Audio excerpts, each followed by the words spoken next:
Hello friends. Did you know that nearly 80% of those who watch my videos aren't subscribed? If you enjoy the content, I'd truly appreciate it if you hit that subscribe button. It helps a lot. Also, don't forget to leave a like and share your thoughts in the comments. Your interaction not only supports the channel's growth, but also helps these stories reach more people. Thank you all for being here. By the way, where are you watching from? Let me know in the comments.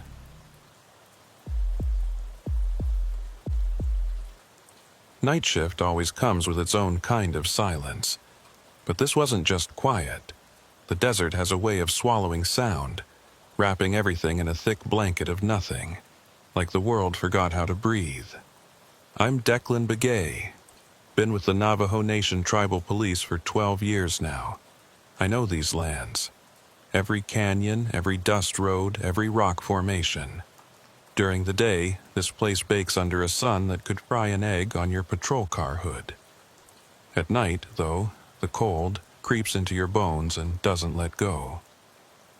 Tonight was one of those nights. I started my shift at 10. My route was set, the northern corridor. I'd begin at Chinle, follow the western boundary of Canyon de Chelly, then swing south to connect with old Route 191. 60 miles. 3 hours. Usually nothing happens. Warren Salagi was my partner that night. Good man, Warren. Didn't talk much, which I appreciated. He'd been on the force for 25 years. Had 3 more until retirement. He'd seen everything there was to see out here, or so he thought. Should be a quiet one, he said, as we headed out to our vehicles. You run your radio check? Yeah, all clear. My radio sat on the seat beside me. Dispatch was Nayeli Kutu that night. She was solid, never panicked, always spoke clear. That mattered when you were alone on these roads. Unit 7, radio check, I said, pressing the button. A second of silence.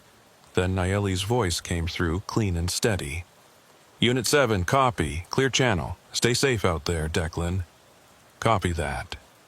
Warren climbed into his unit. He'd head east while I went west. We'd meet up at 10 to swap routes, standard procedure. I fired up the engine and flipped on the heat. Outside, the thermometer read 23 degrees. It was late February. Winter hits hard in the desert.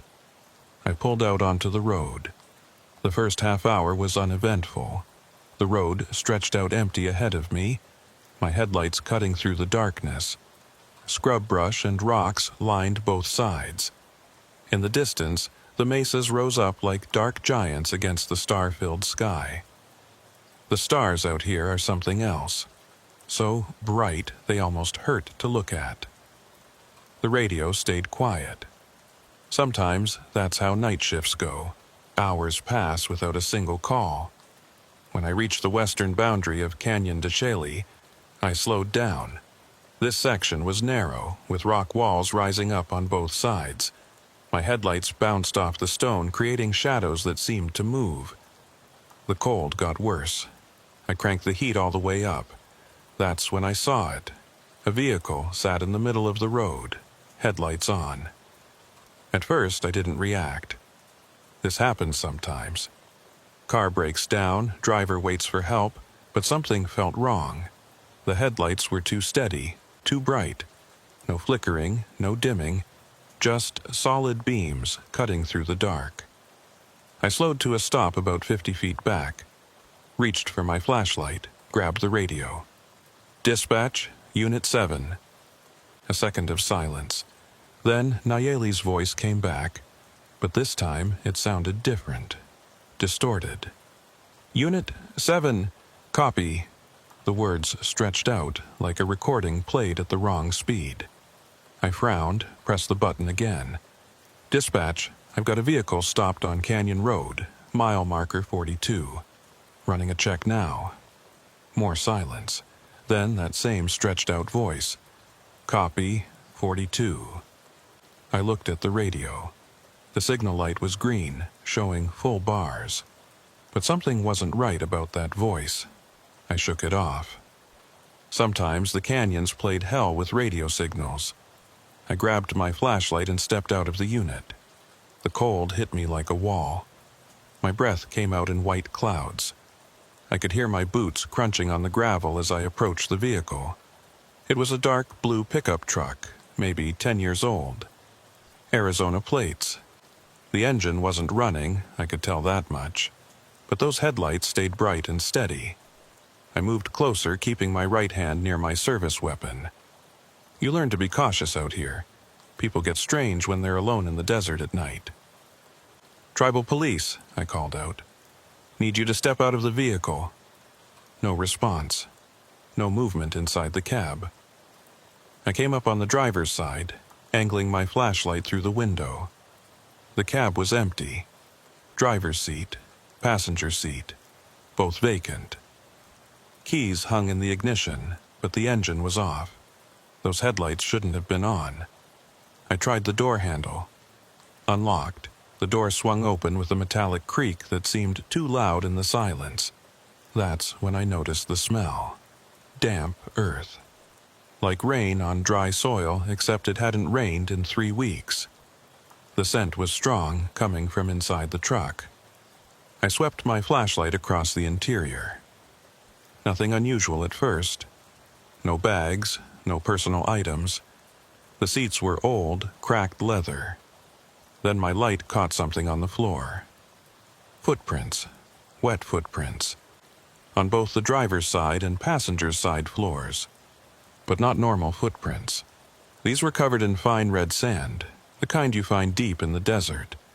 The prints were fresh, water still pooling around them. I knelt down to get a closer look. The prints led from the pedals toward the door, like someone had gotten out and walked away. But the sand was wrong. This wasn't road dust. This was canyon sand, the type you find miles from any road. And the water. Where had the water come from? I stood up, swept my flashlight around the area. The ground around the truck was dry.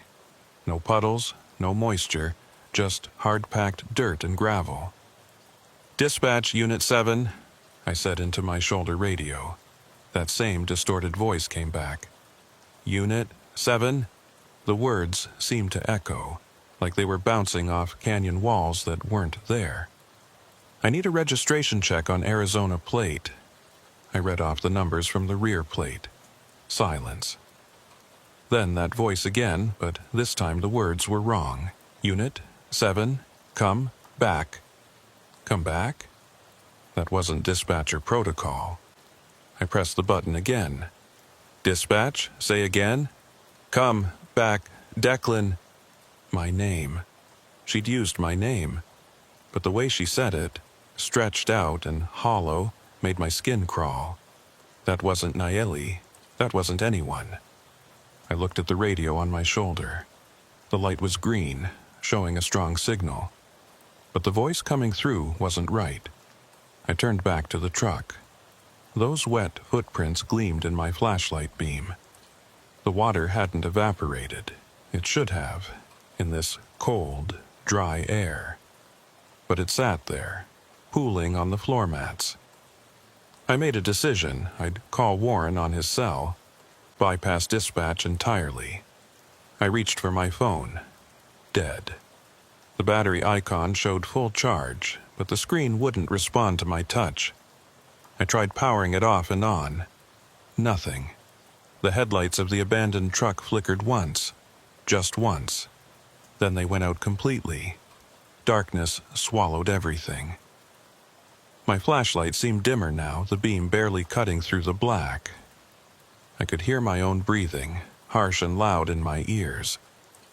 The radio on my shoulder crackled with static, then fell silent. I was alone on a dark road with an abandoned truck and wet footprints that made no sense. That's when I heard it. Soft at first, almost like wind, but there was no wind. The air was completely still. Footsteps, on gravel, coming from behind the truck. I spun around, flashlight up, hand on my weapon. The beam swept across the road, catching nothing but rocks and darkness. The footsteps stopped. "Tribal police," I called out. "Show yourself." Silence. I waited, counted to 10 in my head. Nothing moved, nothing made a sound. Then my radio crackled to life again. "Declan, come, back." The same words, the same wrong voice.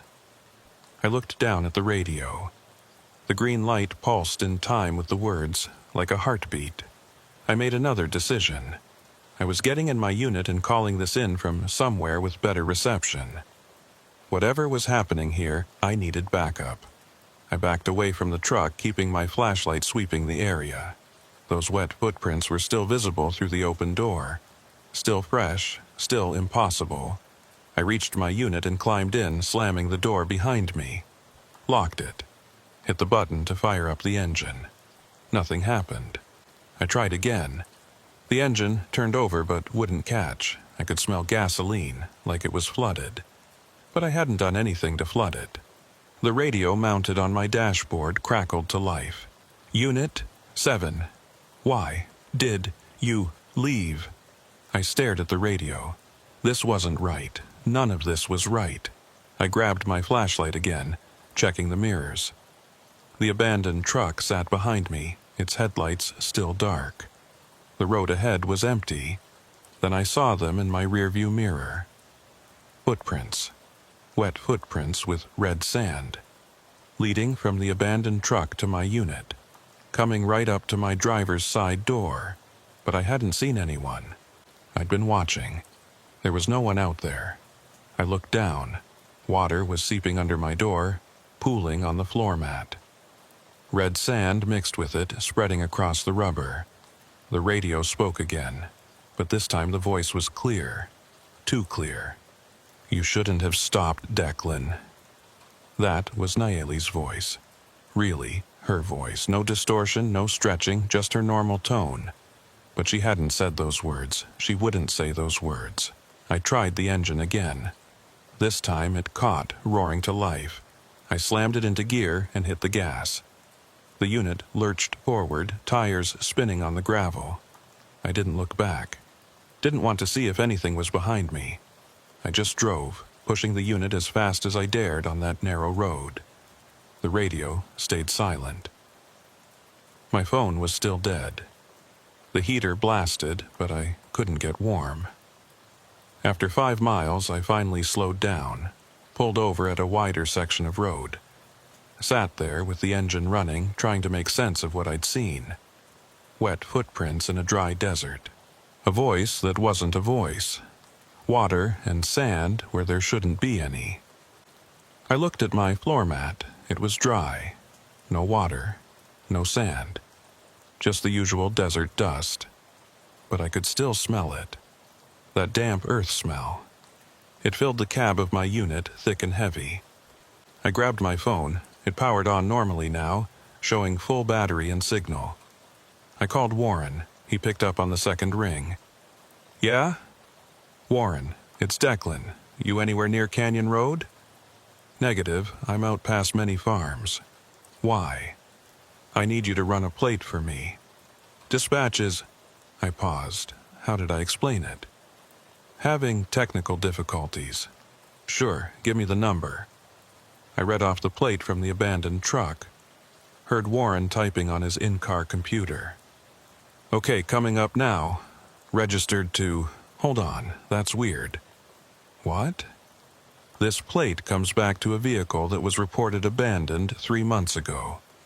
Owner said it broke down on Canyon Road, and when they came back the next day with a tow truck, it was gone. Never found." 3 months? "Yeah. Why, did you find it?" I looked in my rearview mirror, back down the dark road toward where I'd left the truck. "Maybe," I said. "I'll call you back." I ended the call and sat there, engine idling. 3 months. That truck had been out there for 3 months. But those footprints were fresh. The water was fresh. My radio crackled. This time it was really Nayeli, I could tell. "Unit 7, you copy?" I grabbed the handset. "Yeah, I copy. I've been trying to reach you for 20 minutes. Your signal kept cutting out. Everything okay?"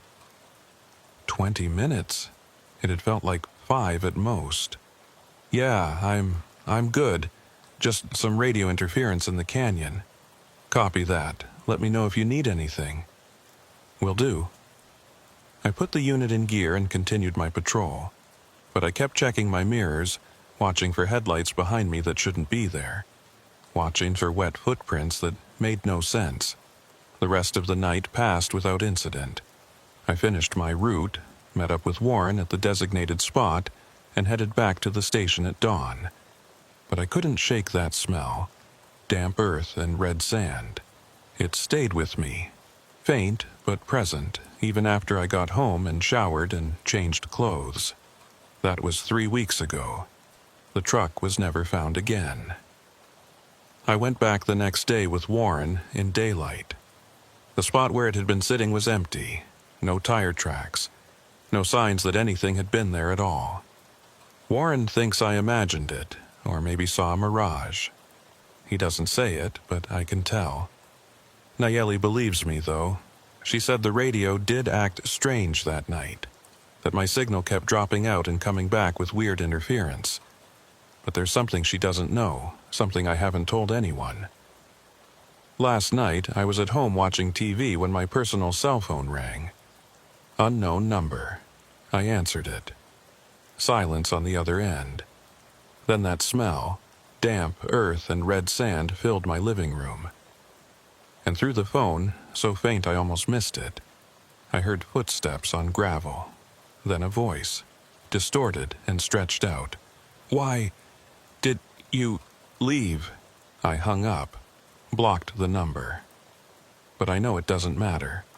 Whatever was in that truck, whatever left those wet footprints, it knows where I am now. And I don't think it's done with me yet. 3 days after that phone call, I went back to work. I'd considered calling in sick, maybe taking some time off, but that would have required explanations I wasn't ready to give. How do you tell your sergeant that something from an abandoned truck is following you home? How do you explain footprints that shouldn't exist? Warren noticed I wasn't myself. We were doing a day shift together, patrolling the southern boundary near Ganado. The sun was high and bright, the kind of day where you could see for miles in every direction. Nothing could hide in that light. "You sleeping okay?" he asked after we'd gone an hour without talking. "Yeah, fine." "You don't look fine. You look like hell." I glanced at him. Warren wasn't one to pry, which made his question carry more weight. If he was asking, it meant I looked worse than I thought. "Just some weird calls," I said. "Wrong numbers, probably." "At night?" "Yeah." He nodded, let it drop. We drove in silence for another 10 miles. Then he said something that made my hands tighten on the wheel.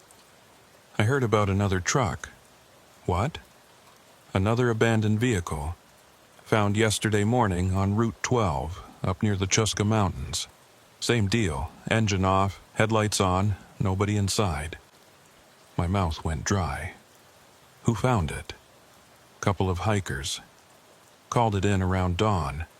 When the officer got there, truck was gone." "Gone?" "Yeah, he was maybe 30 minutes behind them. When he arrived at the location they described, nothing was there. He figured they got the spot wrong, but they were pretty insistent." I stared out at the empty road ahead. What kind of truck? Dark blue pickup, 10 years old maybe. They didn't get the plates. The same truck had to be. But how could it be in 2 places? How could it disappear and reappear? "You okay?" Warren asked. "You look pale." "I'm fine." But I wasn't fine. That truck was moving. Or something was moving it. And I had a feeling I knew why. The shift ended at 6. I drove home as the sun set, painting the desert in shades of orange and red. My house sat alone at the end of a dirt road, about a mile from the nearest neighbor. I'd always liked the isolation. Now, I wasn't so sure. I pulled into my driveway and sat in the truck for a moment, looking at my front door. Everything appeared normal. The motion sensor light above the door was off, meaning nothing had triggered it. The windows were dark, blinds closed like I'd left them. I got out and walked to the door. My keys jingled in the silence. I unlocked it and stepped inside, hitting the light switch. Nothing happened. I flipped it again. Still nothing. I tried the switch for the living room lamp. Dark. Power outage. That happened sometimes out here. I grabbed my phone and turned on the flashlight, sweeping it across the room. Everything looked normal. Couch, TV, coffee table. Nothing out of place. Then I smelled it. Damp earth. Red sand. My heart started pounding. I moved the phone's light to the floor. There, leading from my front door through the living room toward the hallway, were wet footprints. The same red sand. The same pooling water. I backed toward the door, hand on my service weapon. The footprints led deeper into my house toward my bedroom at the end of the hall. I should have left, should have gotten in my truck and called for backup. But this was my house, my space, and I was tired of being afraid. I drew my weapon and moved down the hallway. The footprints were fresh, water still glistening in the phone's light. They led right up to my bedroom door, which was closed. I'd left it open that morning. I was sure of it. I reached for the doorknob with my left hand, keeping the gun in my right. The metal was cold and slightly wet. I turned it and pushed the door open. My bedroom was empty. Bed unmade, closet door open, dresser covered with the usual clutter. Nothing unusual. Except the window was open. I never left my bedroom window open, ever. I crossed the room and looked out. The window faced the desert, miles of empty land stretching toward the distant mesas. Nothing moved out there. No vehicles, no people, no animals. But on the windowsill, pressed into the dust, was a single handprint, adult-sized. The fingers were too long, the palm too narrow. And it was wet, with red sand stuck to it. I slammed the window shut and locked it. Checked the other windows in the house, all secure. Went back to the living room and examined the front door. Still locked from the inside, deadbolt engaged. Whatever had left those footprints had gotten in without opening a door, and it had left through my bedroom window. The power came back on suddenly, all the lights blazing to life. I checked every room, every closet, every space something could hide. Found nothing. But the footprints remained, slowly drying on my floor, and that handprint on the windowsill stayed wet, no matter how many times I wiped it away. I didn't sleep that night. Sat on my couch with my gun in my lap and all the lights on, waiting for something to happen. Nothing did. By the time the sun came up, I was exhausted and jittery from too much coffee. I called in sick, told the sergeant I had the flu. He bought it without question. Then I called Nayeli. She was off duty, but I needed to talk to someone who might believe me. "Declan, what's wrong?" I told her everything. The truck, the footprints, the phone call, the handprint on my window. I expected her to think I was crazy. Instead, she was quiet for a long moment. "I need to tell you something," she said finally. "But you can't repeat it, okay?" "Okay. 3 years ago, before you transferred to this district, there was another officer. Name was Thomas Nez. Good cop, solid guy. He responded to an abandoned vehicle call one night, out on the same stretch of Canyon Road where you found that truck. What happened? He called in the plate, said he was going to investigate. Then his radio went dead. We tried reaching him for over an hour. When we finally found his unit, it was parked on the shoulder with the engine running and the door open. Thomas was gone. My stomach dropped. Gone? We searched for 2 weeks. Dogs, helicopters, volunteers from the community. Never found a trace of him. His unit had wet footprints on the floor covered in red sand. No other signs of struggle or violence. He just vanished. Why didn't anyone tell me this? Because 6 months later, he came back. I sat up straighter. He came back, walked into the station one morning like nothing had happened. Said he'd been on vacation, didn't know what we were talking about. But Declan, he wasn't the same. His eyes were wrong. His voice sounded off, like someone doing a bad impression of him. And he smelled like damp earth. What did you do? The sergeant put him on leave, ordered a psychological evaluation. Thomas never showed up for the appointment. His house was empty when they went to check on him. And that night, his unit was found abandoned on Canyon Road. Same spot where he'd disappeared. Engine running, door open, wet footprints inside. And we never saw him again. I sat there holding the phone, trying to process what she was telling me. You think something took him? Something from that truck? I think that truck is a marker, Nayeli said. I think it appears when something is hunting, and I think Thomas got too close. So, what do I do? Don't go near it. If you see it again, drive the other way. Don't stop. Don't investigate. Don't call it in. Just leave. That's it? That's all I know. I'm sorry, Declan. I wish I had better advice. After I hung up, I sat on my couch staring at the dried footprints on my floor.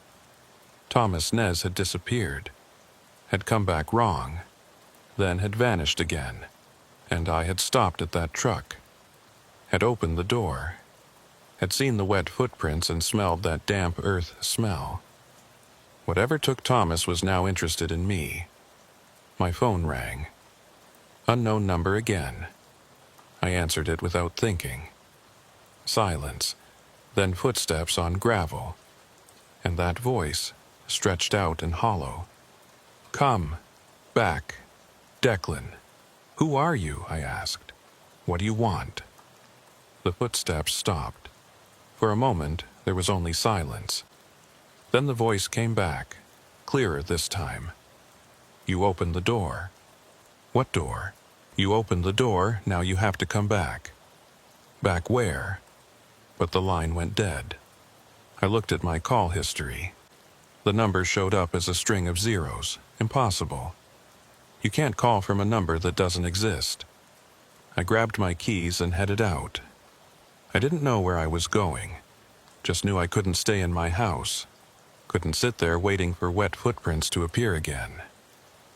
I drove aimlessly for an hour, windows down despite the cold, trying to clear my head. The sun was bright overhead, the desert spreading out in all directions. In daylight, everything seemed normal, rational.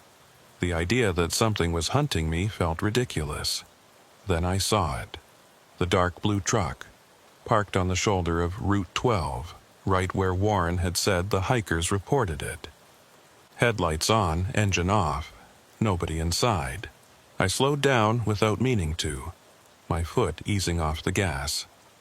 Every instinct told me to keep driving, to get as far away as possible, but part of me needed to know, needed to understand what was happening. I pulled over about 100 yards past the truck, sat there with my engine running, watching it in my side mirror. Nothing moved. The headlights stayed steady and bright. No one got in or out. Nayeli's warning echoed in my head. Don't stop. Don't investigate, just leave. But Thomas Nez hadn't left. He'd stopped. And whatever happened to him, I needed to understand it, because it was happening to me now. I put my truck in reverse and backed up slowly until I was parallel with the abandoned vehicle. Close enough to see details, but far enough to make a quick escape if needed. The truck looked exactly as I remembered. Same model, same color, Arizona plates, keys in the ignition. And there, visible even from a distance, were the wet footprints on the floor. Red sand, fresh water. I grabbed my phone and took pictures. Got shots of the plate, the footprints, the headlights. Evidence. Something concrete I could show people. Then I noticed something I'd missed before. On the rear bumper, barely visible beneath dust and dirt, was a bumper sticker. I couldn't make out what it said from my truck. Against my better judgment, I got out, walked slowly toward the vehicle, hand on my weapon. The desert wind had picked up, blowing dust across the road in small swirls, but around the truck the air was perfectly still. I got close enough to read the bumper sticker. It was old and faded, but I could make out the words, Thomas Nez, Tribal Police. Thomas Nez, this was his truck. The one he'd been driving when he disappeared 3 years ago. My blood went cold. I backed away quickly, heading for my own vehicle, but before I got there, I heard it. Footsteps on gravel, coming from behind Thomas's truck. I spun around, weapon drawn. Nothing there. Just the empty road and the abandoned truck and miles of desert in every direction. The footsteps continued, getting closer, but I couldn't see anything making them. Then I realized. The sound wasn't coming from behind the truck. It was coming from inside it. The driver's side door opened slowly, hinges creaking. And there, sitting in the driver's seat where there had been nothing a moment ago, was a figure. It looked like a person. Humanoid shape, arms and legs, a head with features. But the details were wrong. The proportions were off. It was like looking at a photograph that had been stretched and distorted, and it was dripping wet. Water ran off it in streams, mixing with red sand that covered its skin.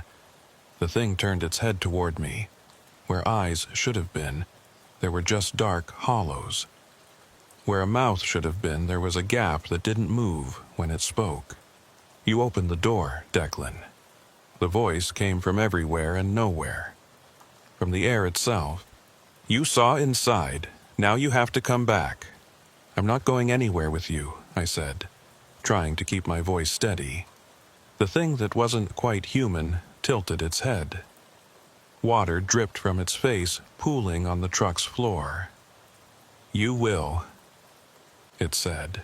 Everyone does. Thomas did. You will too. What are you? But it didn't answer. Instead, it simply faded. Not quickly, but slowly, like an image dissolving. Within seconds, the driver's seat was empty again. The door hung open. The wet footprints remained. I ran to my truck and got in, locking the doors. Started the engine and peeled out, tires kicking up gravel. I didn't look back. Didn't want to see if that thing was following. I drove straight to the station, parked in the lot, and sat there for 10 minutes, getting my breathing under control. My hands were shaking. The pictures on my phone showed the truck, the footprints, everything I'd seen. Except when I looked at the photo of the bumper sticker, it was just a blank, dirty bumper. No sticker. No name. Nothing. All the photos were the same. The truck looked normal. The footprints were gone. The headlights were off. It was like I'd photographed a completely different vehicle. I deleted the photos and went inside. Found Warren at his desk doing paperwork. Thought you had the flu, he said. Feeling better. Listen, I need to ask you something. Shoot. Thomas Nez, did he ever tell you what happened to him before he disappeared the second time? Warren's expression changed. Got careful. Why are you asking about Thomas? Just curious. Heard some stories. He studied me for a long moment.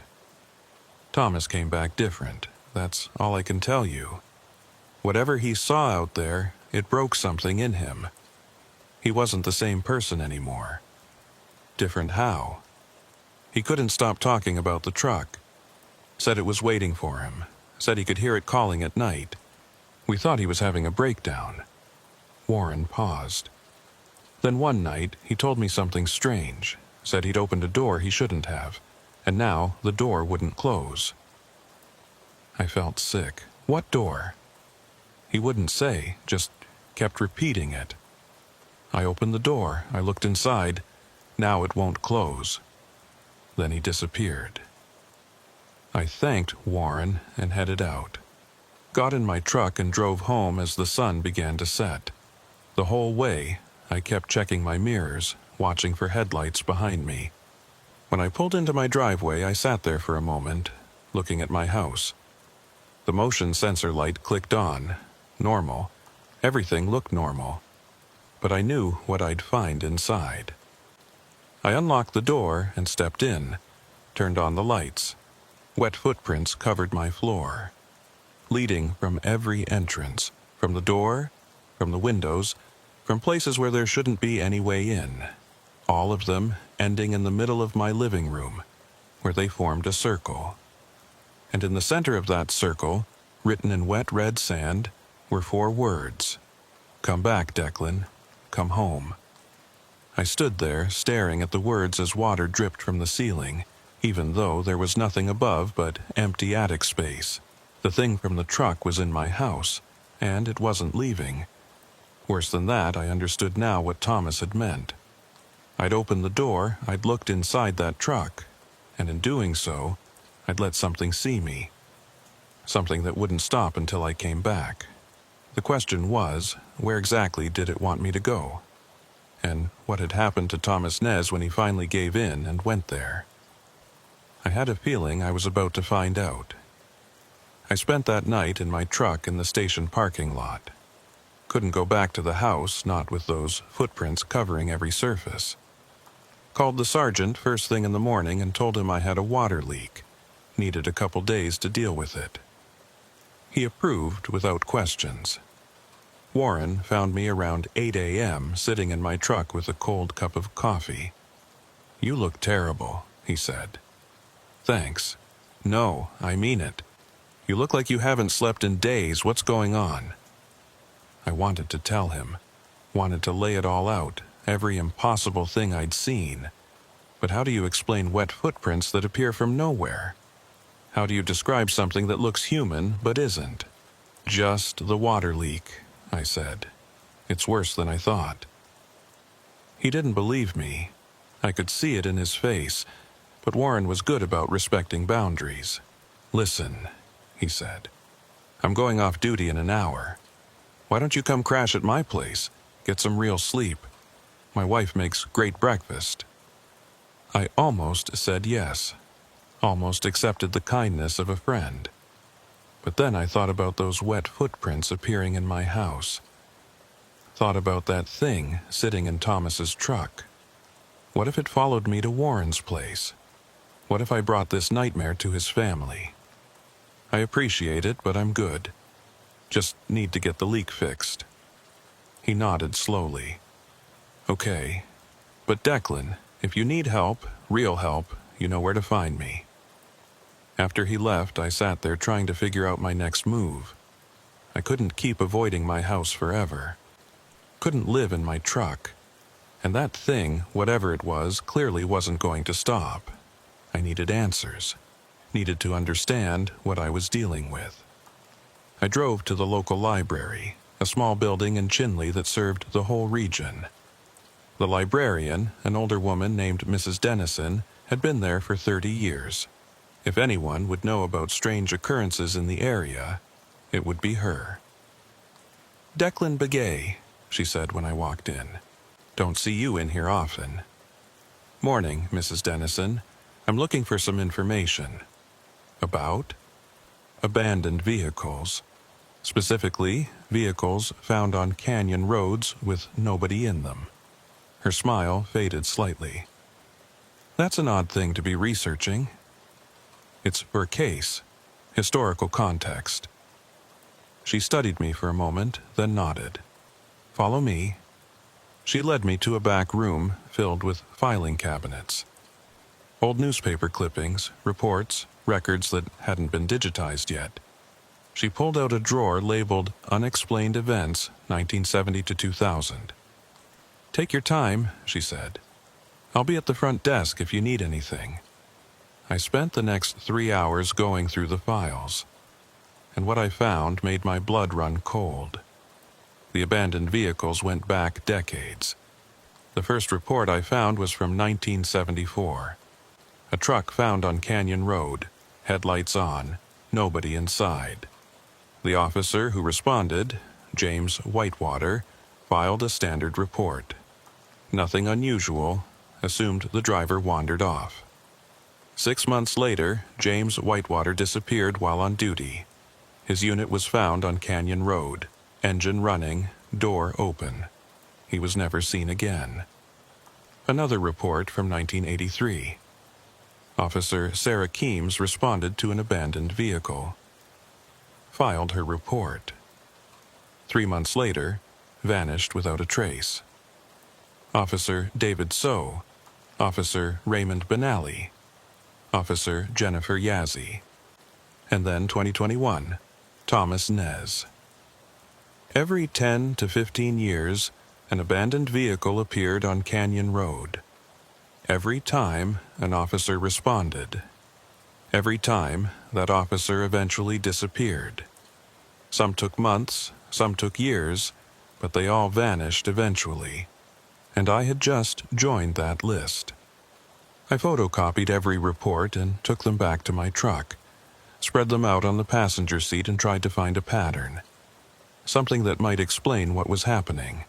One detail appeared in almost every report. The responding officers mentioned a smell, damp earth, red sand, and wet footprints inside the vehicle. Another similarity, all the officers reported radio difficulties, distorted voices, strange messages. But the most chilling detail was buried in a report from 1991. Officer David So had written a personal journal entry that was found after his disappearance. It was attached to his case file. The entry read, "I keep seeing the truck. Even when I'm not on duty, even when I'm at home, it's always there, just at the edge of my vision. And I can hear it. Not the engine. Something else. Like breathing. Like something alive. It's calling me back. Telling me I have to finish what I started. That I opened something and now I can't close it. I don't understand what it means. But I'm afraid if I don't go back, it will keep coming for me. It will never stop." That was his last entry. 2 days later, he disappeared. I drove back to the station and found Nayeli just coming on for her shift. "I need to talk to you," I said.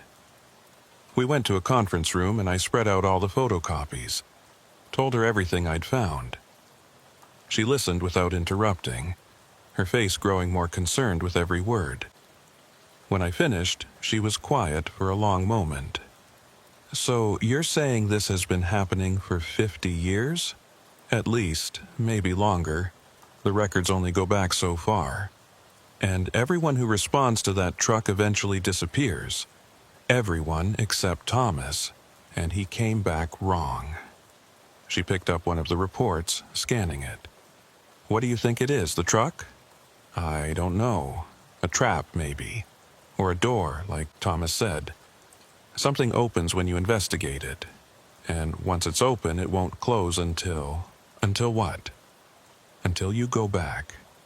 Until you finish whatever it wants you to do." Nayeli set down the report. "So, what are you going to do?"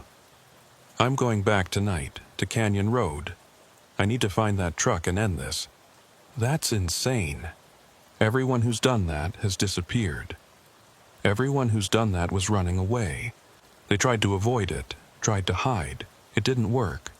The thing kept coming for them until they had no choice." I gathered up the reports. "I'm not going to wait for that. I'm going to face it on my terms." "Let me come with you." "No. If something happens, if I don't come back, I need someone who knows the truth. Someone who can warn the next person." She looked like she wanted to argue. Instead, she pulled out her phone and showed me something. "Then at least take this." It was a recording app, already open and ready to use. Start recording before you get there. Everything you see, everything that happens, narrated into your phone. If something goes wrong, we'll at least have a record. I nodded. "Thank you." "Declan, be careful, please." I spent the rest of the day preparing, made sure my truck was fueled up, checked my service weapon, made sure I had extra ammunition, wrote down everything I knew and left it in an envelope with Nayeli. As the sun began to set, I headed out to Canyon Road. The sky turned from blue to orange to purple as I drove.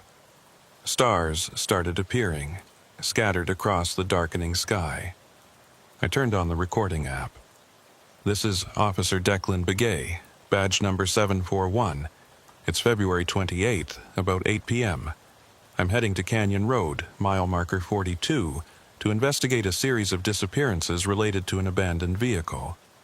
If you're listening to this, it means something went wrong. But hopefully, it also means you have the information you need to stop this from happening again. The road stretched out ahead of me, empty and dark. My headlights cut through the blackness, illuminating scrub brush and rock formations. The abandoned vehicle appears to be some kind of trap or lure. It targets law enforcement. Once you investigate it, once you open the door and look inside, something marks you, follows you. It won't stop until you return to a specific location. I believe that location is somewhere on this stretch of canyon. I passed mile marker 40. The canyon walls rose up on either side, dark and imposing. 5 officers have disappeared over the last 50 years. All of them responded to this same vehicle. All of them tried to run. None of them survived. The only one who came back, Thomas Nez, was changed. He wasn't human anymore. Whatever took him, it sent something else back in his place. Mile marker 41. The road curved, following the canyon wall. I'm going to try something different. I'm not running. I'm going to find out what this thing wants, where it wants me to go, and if possible, I'm going to close the door I opened. Mile marker 42. And there, sitting in the middle of the road exactly where I'd seen it before, was the dark blue truck. Headlights on. Engine off. Nobody visible inside. I slowed to a stop 50 feet away. Kept my engine running. I found the vehicle. It's here, right where it was the first time. I'm going to approach it now. I got out of my truck, leaving the door open and the engine running. Kept my phone in my left hand, weapon in my right. The recording app showed the timer ticking up. Everything was being captured. The vehicle appears unchanged. Dark blue pickup, Arizona plates, same wet footprints visible on the floor. I walked closer. The canyon walls seemed to press in on both sides. The air was completely still, no wind at all. The temperature had dropped, my breath visible in white clouds. I'm at the vehicle now, passenger side first. I looked through the window. Same scene as before, wet footprints, red sand, keys in the ignition. But now I could see something else. Something I'd missed before. On the passenger seat was a folded piece of paper. There's a note inside. I'm going to open the door. My hand reached for the handle. It was cold and wet. I pulled the door open and it swung wide with that same metallic creak. The smell hit me immediately. Damp earth, thick and heavy. But underneath it was something else, something organic and old. I grabbed the note, unfolded it. The handwriting was shaky, barely legible, but I could make out the words. Follow the footprints. Come to the water. It's time to close the door. The note says to follow footprints to water. I'm going to document what I see. I moved my phone's light around the interior of the truck. The wet footprints covered the floor, but they also continued outside. Leading away from the vehicle, across the road, toward a narrow gap in the canyon wall I hadn't noticed before. Footprints lead to an opening in the canyon wall, approximately 3 feet wide, can't see how deep. I'm going to follow them. I looked back at my truck one more time. The headlights were still on, engine still running. This was my last chance to turn back, to get in and drive away. But I'd seen what happened to the people who ran. It didn't work. The thing kept coming. It never stopped. The only way out was through. I'm entering the canyon gap now. The opening was narrower than it looked, barely wide enough for my shoulders. The walls were smooth and cold on either side. My phone's light showed the wet footprints continuing ahead, deeper into the canyon. I followed them. The gap twisted and turned, sometimes widening to several feet, sometimes narrowing so much I had to turn sideways. The sound of my breathing echoed off the stone walls. After about 5 minutes of walking, the gap opened into a wider space. A small canyon within the canyon, maybe 20 feet across. The walls rose up on all sides, at least 50 feet high. And in the center of the space was water, a pool, perfectly circular, about 10 feet in diameter. The surface was absolutely still, reflecting the stars overhead like a mirror. And around the pool, pressed into the damp earth, were dozens of wet footprints, all leading to the water's edge. I've found the water. It's a pool, circular, very still. Multiple sets of footprints around it, all sizes. This is where they came. All of them, the officers who disappeared. This is where they ended up. I moved closer to the pool. The water was dark, almost black. I couldn't see the bottom.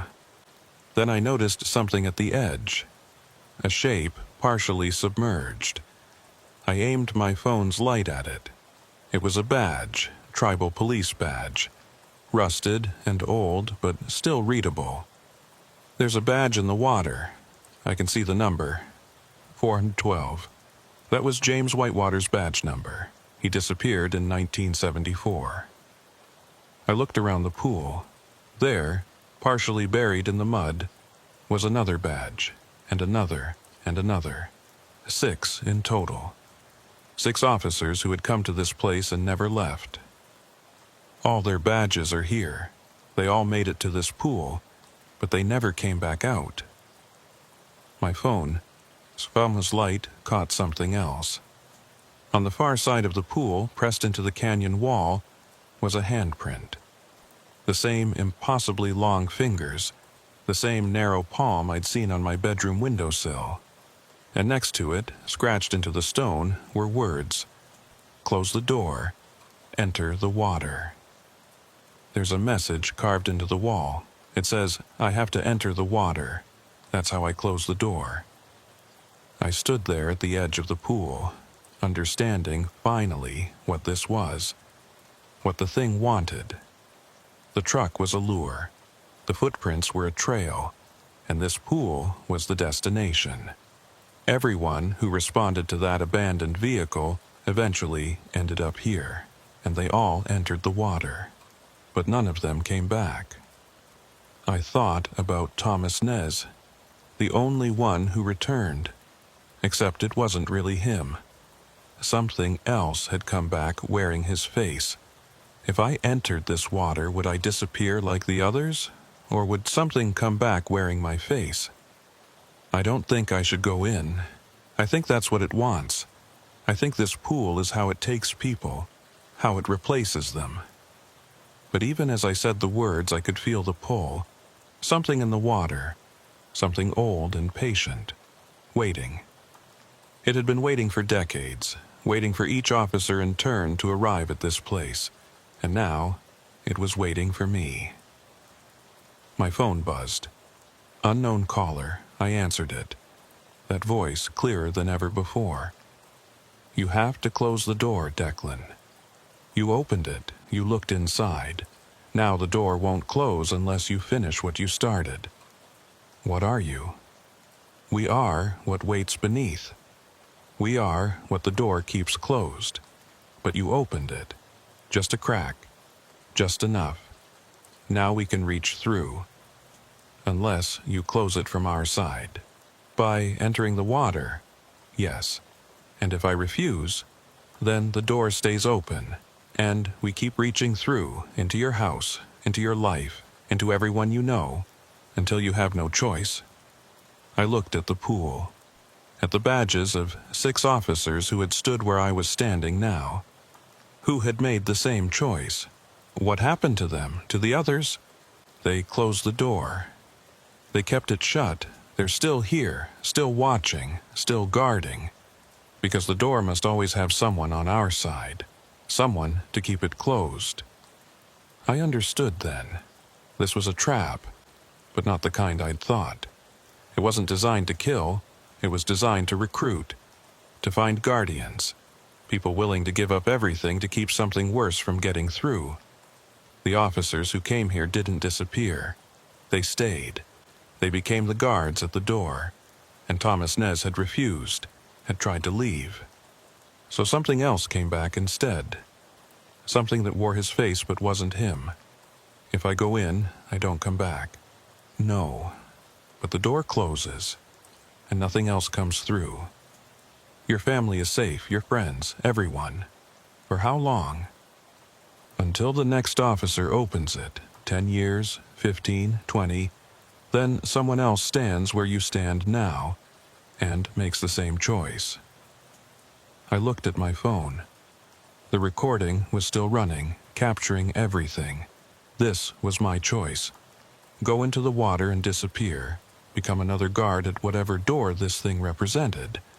Or refuse and let something wear my face while the real me stayed here forever. Or there was a third option. No, I said out loud. I'm not playing this game. I'm not going in the water, and I'm not letting you take my place. The water's surface rippled, the first movement I'd seen. Then the door stays open. Fine, let it stay open. But I'm leaving, and I'm taking this recording with me. Everyone will know about this place, about what you do. You won't be able to lure anyone else here. The ripples grew stronger. The water began to churn. You can't leave. Not now. Not after you've come this far. Watch me. I turned and headed back toward the gap in the canyon wall. Behind me, I could hear splashing. Something rising from the pool. Something that didn't want to let me go. I ran. The gap seemed narrower now, the walls pressing in. My phone's light bounced wildly as I sprinted through the twisting passage. Behind me, I could hear wet footsteps on stone. Getting closer. The gap ahead showed stars, the opening back to the road. I pushed through, my shoulders scraping the stone walls. I burst out onto the road. My truck was still there, still running, headlights still on. The abandoned pickup sat dark and silent. I ran to my truck and jumped in, slammed it into gear and hit the gas. The tires squealed as I accelerated away from that place. In my rearview mirror, I saw it, the thing that had climbed from the pool. It stood in the middle of the road, water streaming off its impossibly tall frame, watching me leave. I drove for an hour without stopping, put as much distance as I could between me and Canyon Road. Finally pulled over at a truck stop with bright lights and people. Normal people. Safe people. I checked the recording. Everything was there. Every word, every image, proof. But when I tried to upload it, tried to send it to Nayeli, the file corrupted. Just static and garbled audio, like the thing had reached through the phone and destroyed the evidence. The only thing that remained were the last words before the corruption. The door stays open.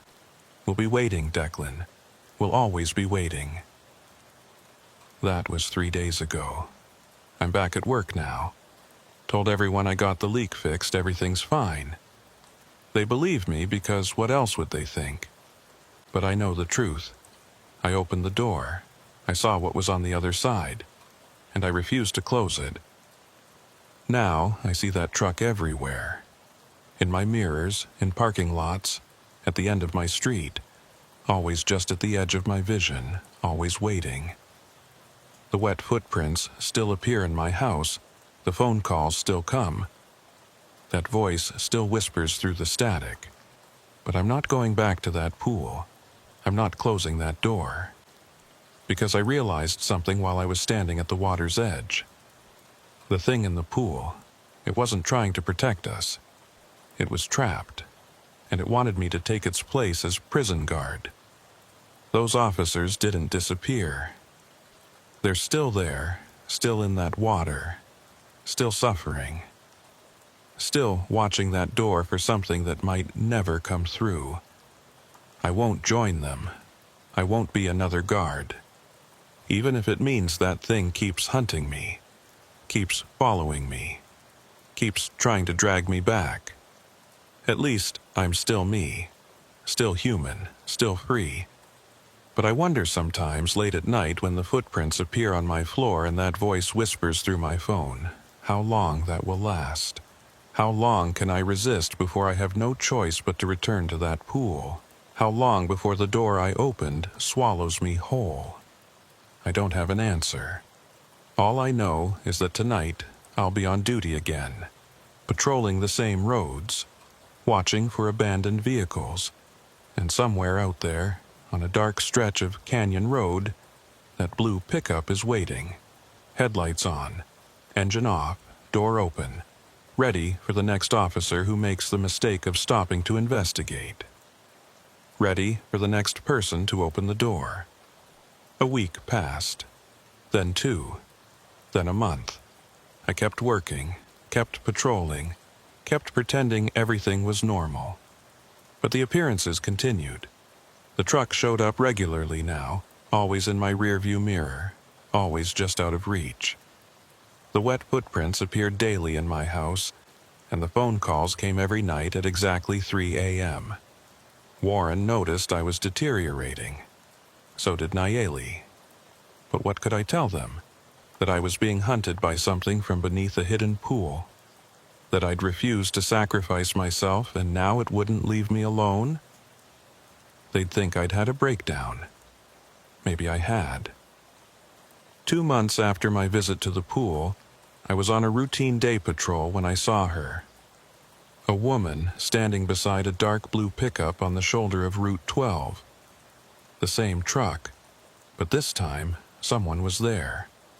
I slowed down, every instinct screaming at me to keep driving. But I'm a cop. It's my job to help people. I pulled over behind the truck and got out. The woman turned to face me. She was in her 40s, wearing jeans and a light jacket. Normal, human, nothing off about her. "Everything okay, ma'am?" I asked. "Oh, thank goodness. My truck just died. No warning, just stopped running." She smiled. "I don't suppose you could take a look." "I can try." I moved toward the truck, and that's when I noticed it. Her shadow was wrong. Too long, too dark, moving independently of her movements. I stopped. "Actually, ma'am, I think I should call you a tow truck." Her smile didn't falter, but her eyes changed, got darker, got deeper. "You know what I am," she said, not a question. "Yeah, then you know why I'm here. You're not getting me to go back to that pool." She tilted her head. "Oh, Declan, I'm not here to take you to the pool. I'm here to show you what happens when you refuse." She raised her hand and pointed down the road. "Look." I turned and saw my truck, except I was still standing beside it. My unit was there exactly where I'd parked it, but now there were 2 of them. One was real, the other had someone sitting in the driver's seat. Someone who looked exactly like me. The thing wearing my face turned its head and smiled. Then it started the engine and drove away. "What did you just do?" "We tried to get you to close the door yourself," the woman said.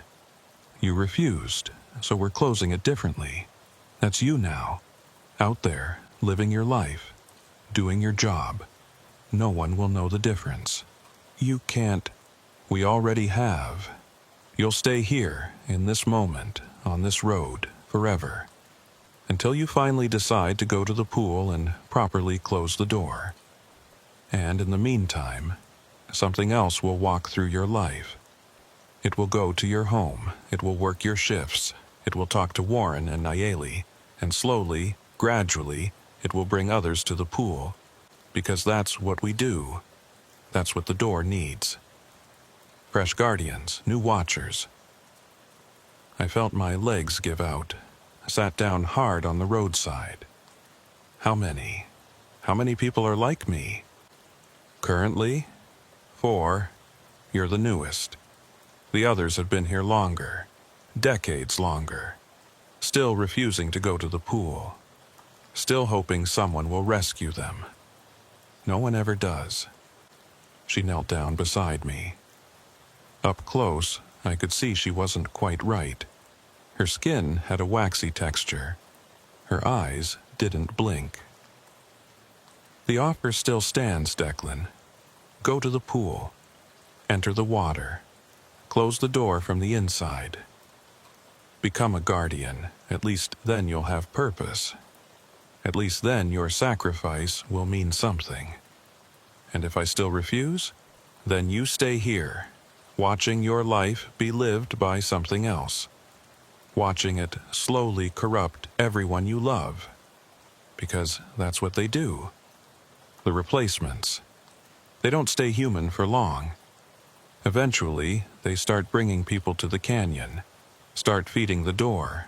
Your friends, your family, everyone you care about. One by one. She stood up. Think about it. We have all the time in the world. You do too. Infinite time. Infinite chances to make the right choice. She walked to the truck and got in. Started the engine. It caught immediately, purring to life. She smiled at me through the window. See you soon, Declan. The truck drove away, leaving me sitting on the roadside. I tried to stand, but my legs wouldn't work. Tried to reach for my phone, but my hands passed through it. I wasn't physical anymore. Wasn't really there. I was stuck, trapped between moments. Between the real world and whatever hell the thing from the pool had created for me. I don't know how long I sat there. Time didn't seem to work right anymore. Sometimes the sun was up. Sometimes stars filled the sky. Sometimes the road was empty. Sometimes vehicles passed by, but no one saw me, no one stopped. Eventually, I managed to stand, managed to walk. But I couldn't leave the road. Couldn't go more than a few hundred yards in either direction before something pulled me back to that spot where I'd stopped to help the woman who wasn't a woman. 3 times, I saw Warren drive past. Once, he slowed down like he sensed something. But he didn't stop. Didn't see me. Twice, I saw my replacement. The thing wearing my face, driving my unit, living my life. Both times it looked at me and smiled. I tried screaming, tried waving my arms. Nothing worked. I wasn't really there anymore. Then one night, Nayeli came. She pulled over right where I'd stopped, got out of her car, walked to the exact spot where I'd sat down. "Declan?" she called out. "I know you're here. I can feel it." I tried to respond, tried to speak. My mouth moved, but no sound came out. She pulled out a small object, a charm, looked handmade. "My grandmother gave this to me. Said it helps you see things that want to stay hidden." She held it up and looked through a hole in the center. Her eyes widened. "Oh my God. Declan, what did they do to you?" I could feel tears on my face, could feel them running down my cheeks. But I couldn't wipe them away. Couldn't move toward her. "Listen to me," she said. "I've been researching this. The disappearances, the pool, all of it. There's a way to break the trap. But you have to go back to the canyon. You have to go to the pool." I shook my head violently. "Not to go in," she continued. "To destroy it. To break the door completely. If you can shatter what's holding it together, all the replacements dissolve. Everyone trapped like you goes free. The guardians in the water are released." She moved closer, even though she couldn't touch me. "But it has to be you. You're the one who opened this door. You're the only one who can destroy it." I tried to speak. Finally, managed to push out a single word. "How?" "The badges. The 6 badges in the water. They're anchors. They're what keeps the door solid. You have to remove them, all of them. Once they're gone, the door collapses. The pool drains. Everything trapped there is freed." "Can't move," I forced out. "You can if you want it badly enough. You're not really trapped, Declan. You're just convinced you are. The thing from the pool put that conviction in your head. But it's a lie. You can walk away anytime. You just have to choose to do it." I looked down at my feet, at the ground beneath me.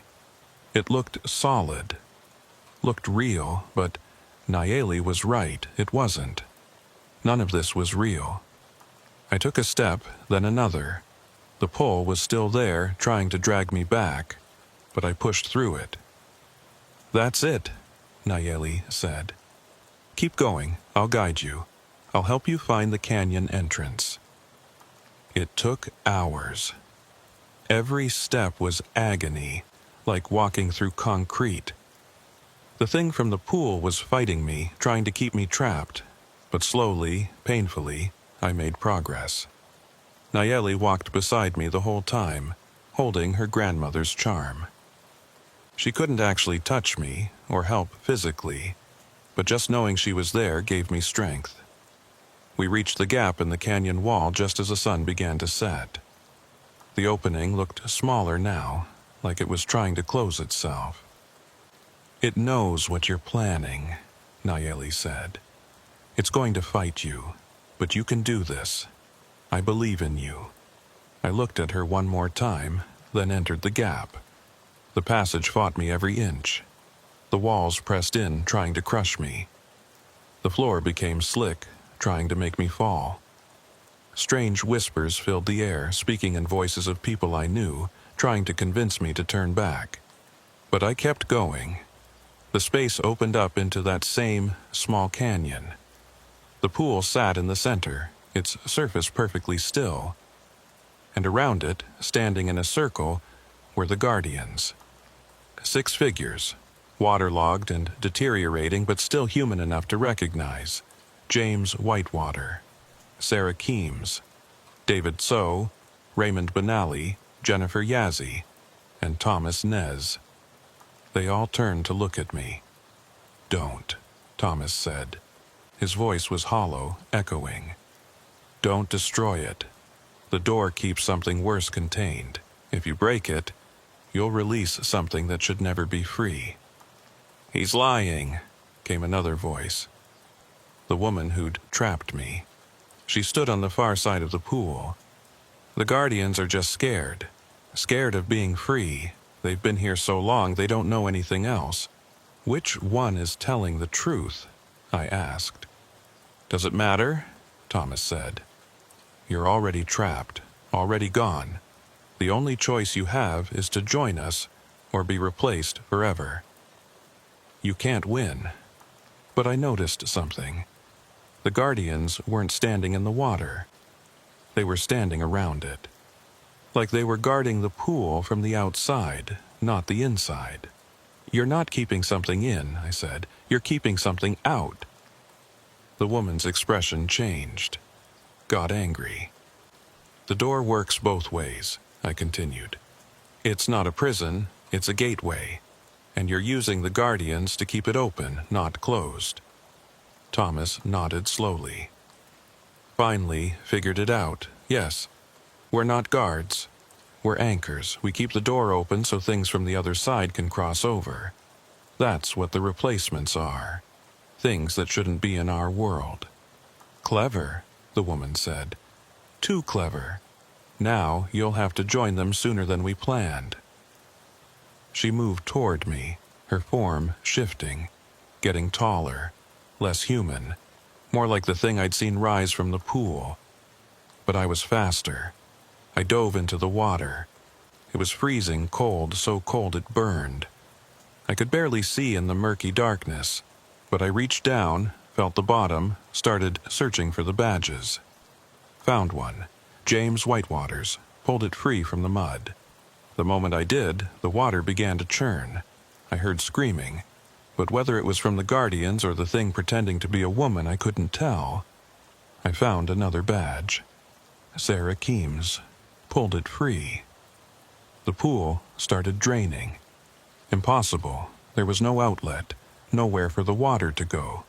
But it was disappearing, being sucked down into nothing. I grabbed the remaining badges as fast as I could. David So, Raymond Benally, Jennifer Yazzie, Thomas Nez. One by one, I yanked them from the mud. The screaming got louder. The water level dropped. I could see the bottom now, could see it was just stone and mud. No door, no gateway. Just a pool someone had convinced 6 people was something more. The last of the water drained away. I stood in the empty basin holding 6 badges. The guardians began to fade, but they were smiling now, relieved. "Thank you," Thomas said. Then he was gone.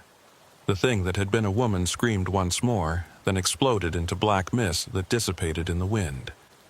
I climbed out of the empty pool and walked back through the canyon gap. It was wider now, easier to navigate. Nayeli was waiting at the entrance. "Did you do it?" she asked. I held up the badges. "It's over." She smiled. "Then let's go home." We walked back to the road together. My patrol unit was there, right where I'd left it 2 months ago. I could move normally now, could touch things, was solid again. "What about the replacement?" I asked. "The thing that's been living as me. Already gone. The moment you pulled those badges, all the replacements dissolved. Warren called me an hour ago, said you'd vanished mid-sentence while talking to him. Said it was the strangest thing he'd ever seen." I laughed, couldn't help it. After everything, that was the strangest thing? We drove back to the station together. I had a lot of explaining to do, a lot of reports to write.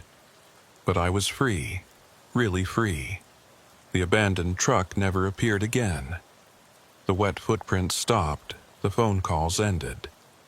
But I kept the badges, all 6 of them, as a reminder. A reminder that not every door should be opened, and not everything that hunts is evil. Sometimes they're just desperate. Sometimes they're just trying to survive. And sometimes the scariest thing isn't what's on the other side of the door. It's what some people will do to keep that door open. I still work for tribal police, still patrol these roads. And sometimes, late at night, I think I see wet footprints on the side of the road, or catch that smell of damp earth and red sand. But I'm not afraid anymore, because I know the truth now. The door is closed, and this time it's staying closed. Some buildings have a feeling about them even before you know their history, like they remember things, bad things. You walk past, and something in your gut tells you to keep moving. Don't look too close, don't ask questions. The old tribal warehouse was one of those places. I'm Solomon Yazzie, been with tribal police for 16 years now. Worked my way up from patrol to investigations. Seen a lot in that time. Domestic calls, drug busts, missing persons. The usual stuff you get in a community this size. But the warehouse call was different from the start. It came in on a Tuesday morning in early March.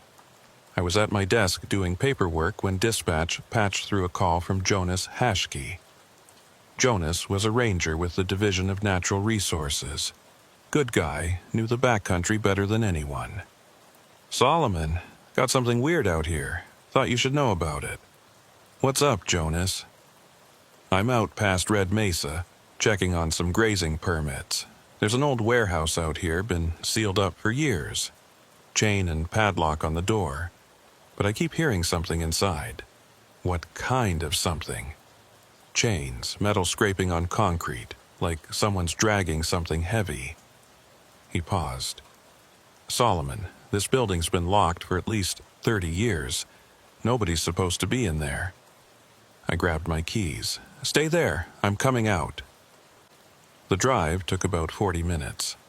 Red Mesa is out in the middle of nowhere, past the last cluster of houses, past where even the dirt roads give out to just tracks in the sand. Perfect place to put a warehouse if you wanted people to forget about it. Jonas was waiting in his truck when I pulled up. Behind him, maybe 50 yards off the track, sat the warehouse. It was a squat concrete structure, maybe 40 feet by 60, with a flat roof and no windows.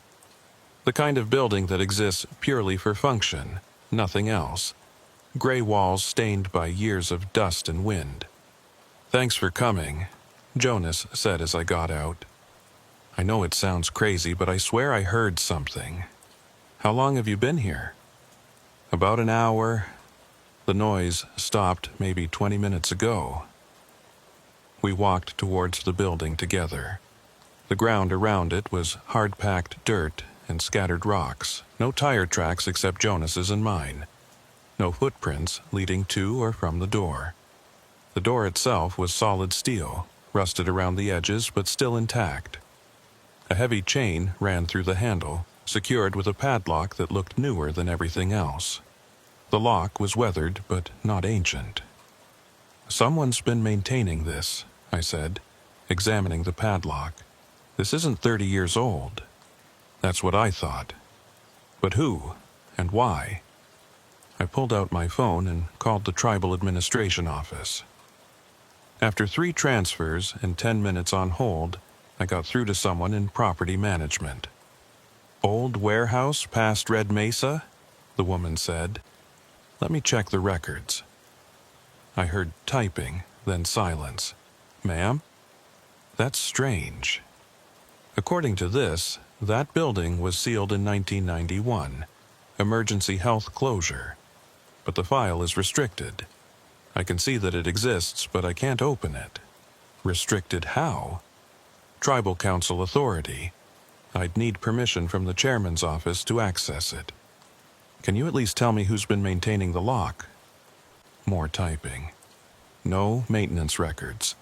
According to the system, nobody's been authorized to access that building since it was sealed." I thanked her and hung up. Looked at Jonas. "You hear anything right now?" He tilted his head, listening. "No. Quiet." We approached the door. I put my hand on the steel surface. It was warm, which made no sense. The morning air was still cool, maybe 50 degrees. The door shouldn't have been warm. I knocked. The sound echoed hollowly inside. No response, no movement, no scraping chains. "Maybe it was rats," Jonas suggested, "or the wind moving something." "In a sealed concrete building with no windows?" He shrugged. "You got a better explanation?" I didn't. I took photos of the door, the padlock, the chain. Made notes about the location. "I'll follow up with the tribal council. See about getting that file opened. In the meantime, if you hear anything else, call me directly." "Will do." I headed back to the station and spent the rest of the day trying to get information about the warehouse. The tribal chairman's office referred me to the council secretary. The secretary referred me to the legal department. Legal said they'd need a formal request in writing. Bureaucracy at its finest. By the time I left that evening, I hadn't gotten anywhere, but something about that warm steel door stayed with me. And the restricted file. Why seal a building and then restrict all information about it? That night, I got a call at home. Jonas again. "Solomon, I'm back out at Red Mesa. You need to come now." "What's wrong?" "The chains, they're moving." I was in my truck and on the road in 5 minutes, didn't bother with a uniform, just threw on jeans and my badge. The drive felt longer at night. The road was pitch black, my headlights the only illumination for miles. Jonas's truck sat in the same spot as before, headlights aimed at the warehouse. I pulled up next to him and got out. "Show me." We walked to the building. Jonas had a powerful flashlight that he aimed at the door. The chain was still there, still locked, but it was moving, not swaying like in wind. Moving, sliding through the handle, link by link, like someone on the other side was pulling it. The padlock rattled against the steel door. Then the chain reversed direction and slid back through. We both stood there watching. The chain moved for maybe 30 seconds, then stopped. The padlock settled against the door with a soft clink. "You seeing this?" Jonas whispered. "Yeah." I approached the door carefully, hand on my weapon. Up close I could hear something. Faint but distinct, breathing. Slow and deep, like someone in a heavy sleep. I knocked on the door. Hard. 3 solid strikes. The breathing stopped immediately. The chains rattled once, violent and sudden, then went silent. "Who's in there?" I called out. "This is tribal police. Identify yourself." No response. Just silence. I tried the padlock. Still secured. Pulled on the chain. Solid. No way anyone was getting in or out without a key or bolt cutters.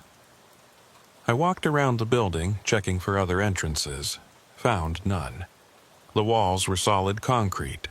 No doors, no windows, no vents, just gray walls and that flat roof. "How do you seal a building with no ventilation?" Jonas asked. "You don't. Not if you want to store anything in it. Place would fill with mold and rot." "So where's the air coming from? For whoever's breathing in there?" Good question. I called dispatch and requested backup. Also asked for someone from maintenance to meet us with bolt cutters and the contact information for whoever had authority over sealed buildings. While we waited, the chains moved twice more. Same pattern. Sliding through the handle, reversing, stopping. Like someone testing the locks from inside, making sure they held. Warren Salagi showed up first. He'd been my partner before I moved to investigations. Good cop, dependable. "Solomon, Jonas." He nodded to both of us. "Dispatch said you got someone locked in a building?" "Maybe. Watch the door." We stood there in the dark, 3 grown men staring at a steel door. I felt ridiculous. Then the chains moved again, and Warren's expression changed. "Okay, that's not normal." "No, it's not." Maintenance arrived 20 minutes later. Guy named Albert, older fellow who'd worked for the tribe for decades. He brought bolt cutters and a puzzled expression. "I remember when they sealed this place," he said, examining the padlock. "Was working maintenance back then. They brought in a crew from outside, wouldn't let any of us near it, just told us to stay away." "You remember why they sealed it?" "Health issue, that's what they said. Something contaminated. Had to close it down for safety." He looked at the door. "But I always thought that was strange." "Why?" "Because the week before they sealed it, there were ambulances out here 3 times in 4 days, always at night. They'd go in with stretchers and come out with people on them. Covered up, couldn't see faces." "You think someone died in there?" "I think multiple people did. And I think whatever killed them, the tribe decided to lock it up rather than clean it out." He cut through the padlock and chain. The metal gave way with a sharp snap. The chain fell to the ground in a heap. "You want me to open it?" Albert asked. "No, I got it." I pulled on the door handle. It didn't budge. Tried again, putting my weight into it. The door opened about an inch, then stopped, like something was blocking it from inside. Warren helped me. Together, we managed to force it open about 6 inches, enough to see inside. The beam from my flashlight cut through the gap. What I saw made no sense. The interior was spotless, gleaming. The concrete floor looked freshly poured and sealed. The walls were smooth and clean, no dust, no cobwebs, no signs of age. and the space was empty, completely empty. No equipment, no storage, no furniture, just clean concrete and steel. "That's impossible," Jonas said, looking over my shoulder. "Building's been sealed for 30 years. Should be filthy." We pushed harder on the door. Whatever was blocking it gave way suddenly, and we nearly fell inside. The door swung open all the way, revealing the full interior. It was exactly as it appeared through the gap. Clean, empty, silent, and cold. The temperature inside was at least 20 degrees colder than outside. Our breath came out in visible clouds. "Dispatch, this is Unit 12, Warren said into his radio. "We've opened the sealed warehouse at Red Mesa, requesting crime scene unit and supervisor presence." While we waited for more people to arrive, I walked the perimeter of the interior. The building was exactly what it looked like from outside. Single room, concrete walls and floor, steel roof. No doors or hatches, no vents or windows, and no way anyone had been inside. The door had been locked and chained from the outside. Even if someone managed to get in, they couldn't have locked it behind them. But I'd heard breathing. We'd all seen the chains move. In the far corner, something caught my flashlight beam. I walked over and knelt down. It was a handprint, pressed into the concrete like the floor had been wet cement when someone touched it. But the concrete was old and hard. You couldn't press into it now, no matter how hard you tried. The print was small. A woman's hand, or maybe a child's. The fingers were spread wide, like someone had been pushing themselves up from the floor.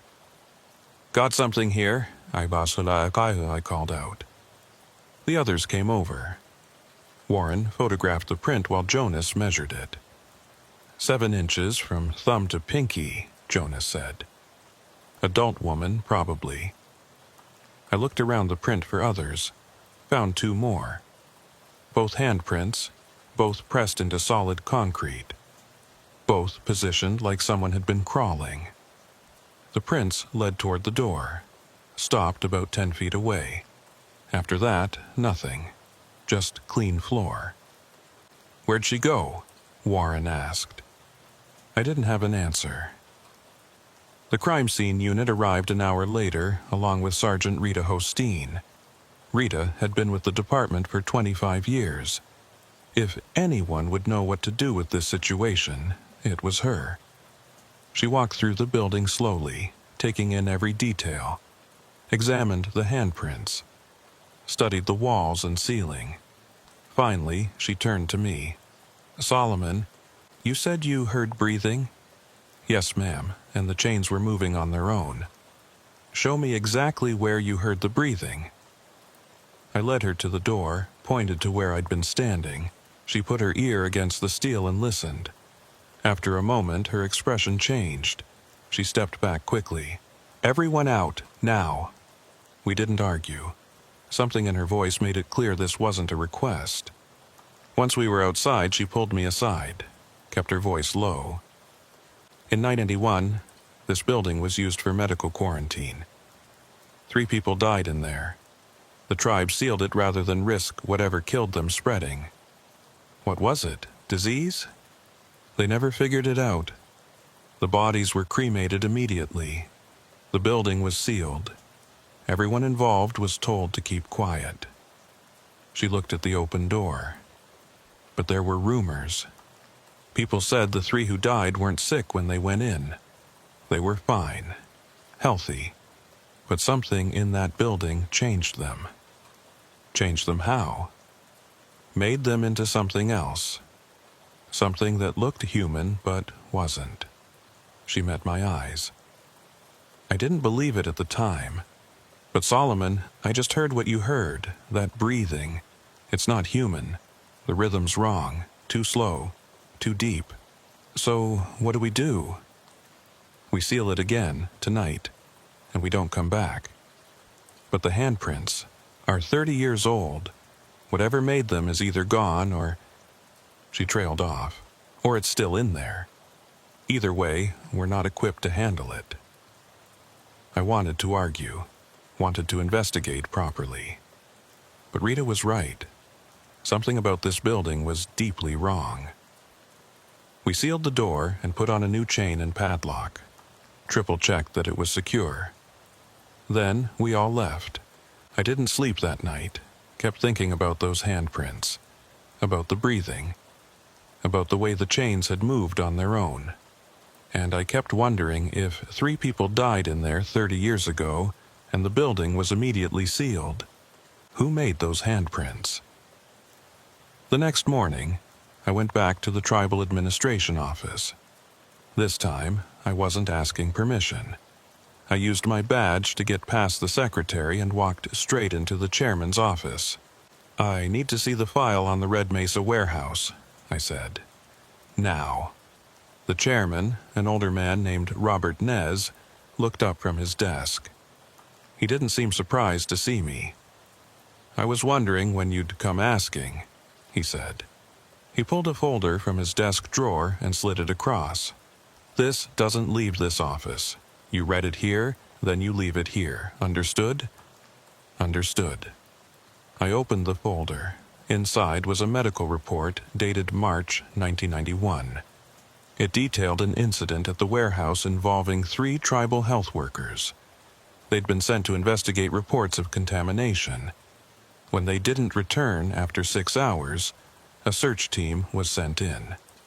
The health workers were found alive but unresponsive. They were breathing but wouldn't wake up. No visible injuries, no signs of poisoning, just unconscious. They were transported to the hospital. All 3 died within 24 hours. Cause of death, unknown. The autopsy reports were attached. I read through them, feeling sick. All 3 bodies showed the same anomalies. Internal temperature was 20 degrees below normal.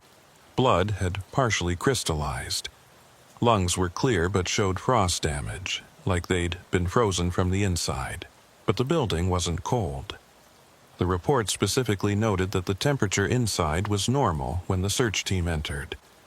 The last page of the file was a handwritten note from the medical examiner. Just 3 sentences. "Whatever happened to these people, it wasn't natural. I recommend the building be sealed and never opened again. Some doors should stay closed." I looked up at Chairman Nez. "You knew about this and you kept it quiet?" "We did what we thought was best, to protect people. 3 people died." "Yes. And if we'd told everyone the truth, more might have gone in there trying to figure out what happened. We couldn't risk it." "So you just locked it up and hoped everyone would forget?" He leaned back in his chair. "Solomon, I was on the council back then. I voted to seal that building. I stand by that decision. Some things are better left alone. But it's not staying alone. The chains are moving. We heard breathing. There are handprints in there that shouldn't exist. Then seal it better. Post guards if you have to, but don't open it again." I wanted to argue more, but I could see it was pointless. The decision had been made decades ago. Nothing I said would change his mind. I left the office and drove back out to Red Mesa. The warehouse sat quiet in the midday sun, door sealed, chains secured. From a distance, it looked harmless, just another forgotten building in the desert. But I knew better now. I sat in my truck and watched it for an hour. Nothing moved, nothing made sound, but I couldn't shake the feeling that something inside was watching me back, waiting. And I wondered, if those 3 health workers died of extreme cold, why was the door warm when I touched it? What exactly was generating heat inside a sealed concrete box with no power and no vents? I didn't have an answer, but I was going to find out. Against my better judgment, and definitely against the chairman's orders, I couldn't let it go. There was something about those handprints that stayed with me. The way they led toward the door and then just stopped. Like whoever made them had simply vanished mid-crawl. I pulled every string I had, called in favors from people in adjacent apartments. Finally got through to someone in tribal records who owed me from a case 3 years back. I need the personnel files for 3 health workers who died in '91, I told her. March, specifically. Solomon, those files are sealed. I know. But I need names at least. Just names. She was quiet for a moment, then, give me your personal email, not your work one. 20 minutes later, I had what I needed. The 3 health workers were named Sarah Benally, Marcus Sinney, and Rebecca Yazzie. Rebecca was my father's cousin. I'd never known her. She died 4 years before I was born. I drove to my father's house that evening, found him in his workshop behind the house, carving a piece of juniper wood. He looked up when I entered. Solomon, this is a surprise. Dad, I need to ask you about Rebecca. His hands stilled on the wood. Why? I'm working a case. Her name came up. He set down his carving knife carefully. What kind of case? I can't give you details, but I need to know about her. What she was like. What happened. My father was quiet for a long time. Finally, he said, "Sit down." I pulled up a stool. Rebecca was younger than me by 8 years, smart girl, went to school to become a nurse, came back to work for tribal health. She was always helping people. He picked up his knife again, but didn't use it. Just held it. Then one day, she volunteered for some kind of investigation, something at an old warehouse. They told us it was contaminated, that she was checking for environmental hazards. What happened? They said she got sick, some kind of exposure. She died in the hospital. He looked at me. But Solomon, I saw her body before they cremated her. That's something I've never told anyone. I snuck into the morgue at night. What did you see? She looked frozen, like she'd been in a deep freeze for days. Her skin was blue-white. Her eyes were open, but there was frost on the lashes. And her expression... He set down the knife, his hands shaking slightly. She looked terrified, like she'd died seeing something awful. Did they tell you what actually happened? No. They rushed the cremation. Wouldn't let the family have a traditional funeral, just burned her body and told us to move on. He met my eyes. You going back to that warehouse, aren't you? I have to. No, you don't. You really don't. Whatever's in there, it took Rebecca from us. Don't let it take you too. I left my father's house more determined than before. 3 people had died and nobody wanted to talk about why. The tribe had sealed the building and buried the truth. But the truth was still there, waiting behind a steel door and a chain. I needed help. Someone with medical knowledge who wouldn't ask too many questions. I called Tara Nantan. Tara was a field medic who'd worked with tribal police for the past 5 years. She'd seen everything from car accidents to gunshot wounds. If anyone could help me understand what happened to those health workers, it was her. We met at a diner in Chinle. I laid out everything I knew. The sealed warehouse, the deaths, the medical report, the frozen bodies. Tara listened without interrupting. When I finished, she said, "You realize, this sounds insane. I know. Hypothermia doesn't work like that. You can't freeze from the inside out, not without extreme external cold. And even then, it takes hours. But that's what the autopsy report said.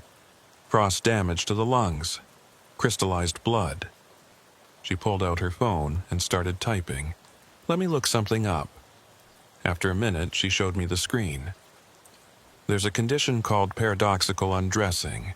Sometimes happens with severe hypothermia. The person feels like they're burning up, so they take off their clothes.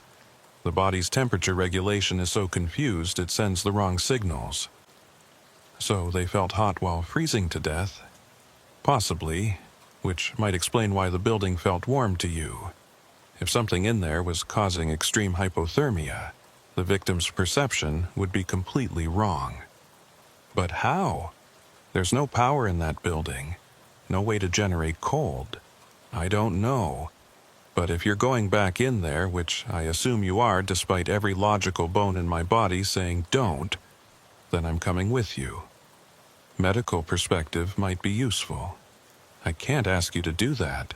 You're not asking. I'm volunteering. She finished her coffee. When do we go? Tonight, after dark. Less chance of someone seeing us. We met at 10 p.m. at the turnoff to Red Mesa. I'd brought bolt cutters, flashlights, and a thermal camera I'd borrowed from the evidence room. Tara brought a medical kit and a thermometer that could measure extreme temperatures. The warehouse sat in darkness, no different from any other night, but knowing what I knew now, it looked more ominous. Like something crouching in the dark.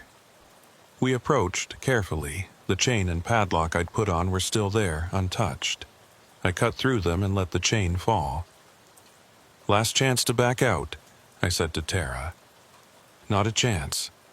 Let's see what's in there. I pulled the door open. The cold hit us immediately. Tara checked her thermometer. 32 degrees, freezing point. Outside is 65. I know, this doesn't make sense. We stepped inside. The interior looked exactly as it had before. Clean, empty.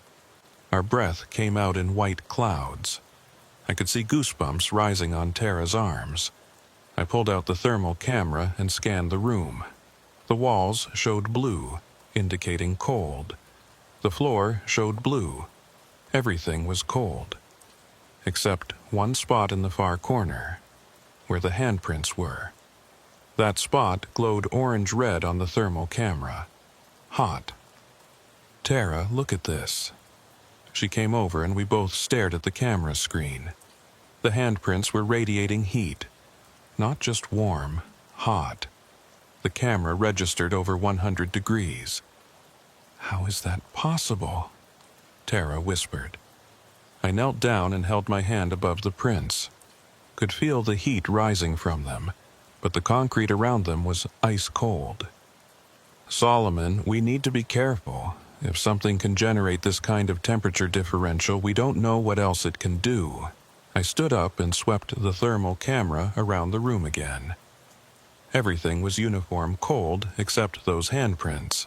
Then I saw something else. In the center of the room, about 6 feet off the ground, was a small heat signature. Just a spot, maybe the size of a basketball, hanging in midair. You seeing this? Tara looked at where I was pointing. To the naked eye, there was nothing there. Just empty space.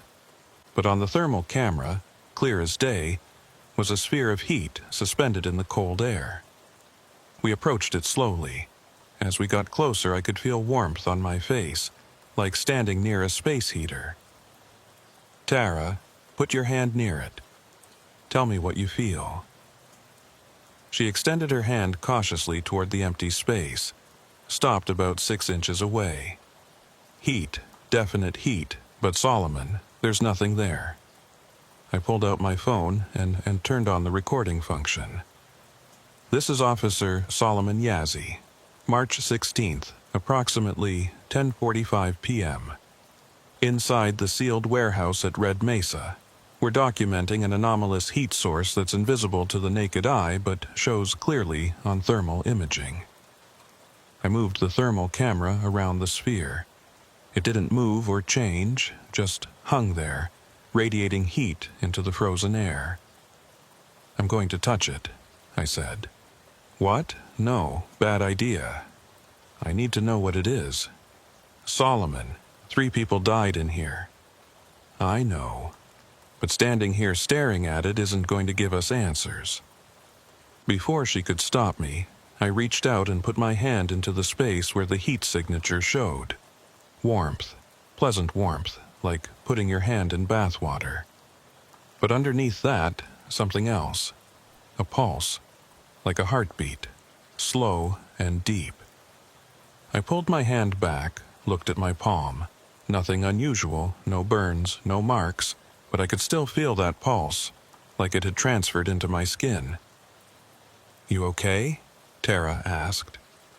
Yeah, but something's definitely there. I felt it. We documented the heat sphere for several more minutes, took photos with the thermal camera from every angle. Then we moved on to examine the rest of the room. The handprints near the wall were still radiating heat.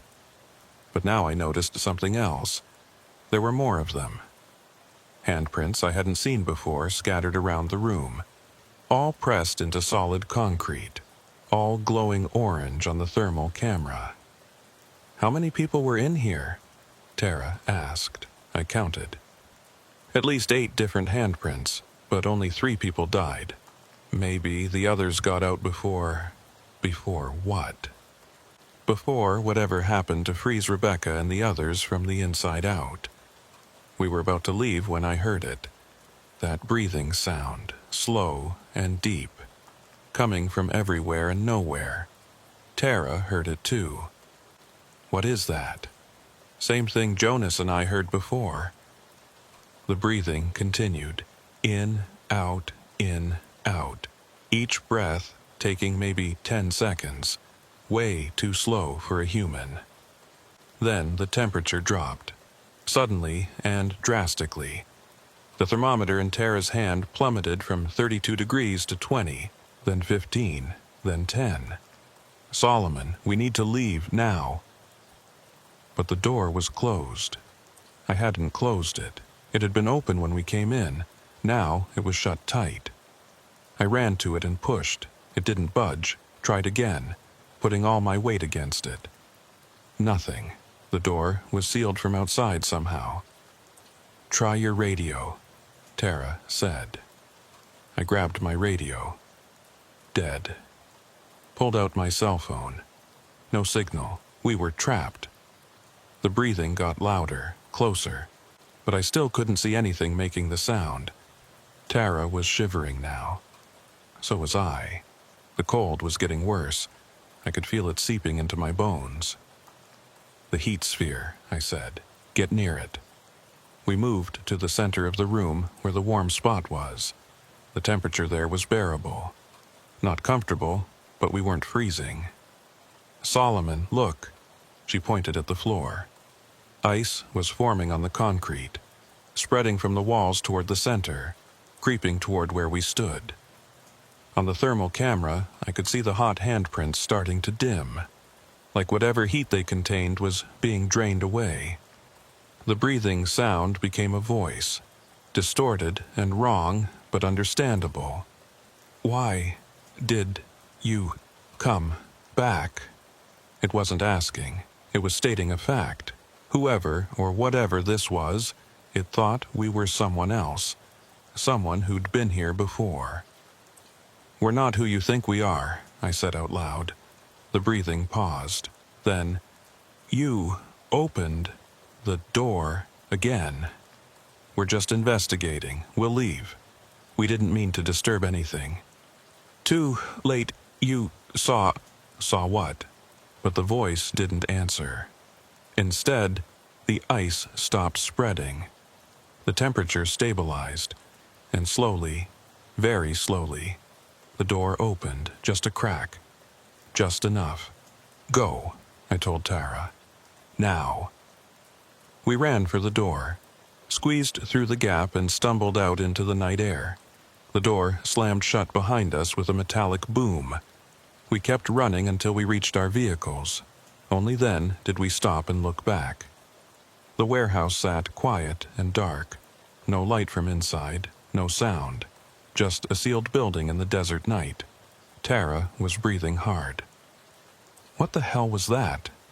I don't know. That voice. Solomon, that wasn't human. No, it wasn't. We stood there for several minutes, neither of us wanting to move. Finally, Tara said, "We need to report this." Report what? That we illegally entered a sealed building and heard a voice that shouldn't exist? They'll think we're crazy. Then what do we do? I looked at the warehouse. At the chain and padlock lying on the ground where I'd cut them. At the door that had closed and opened on its own. We seal it again. We document what we found. and we figure out what the hell is going on before someone else gets hurt.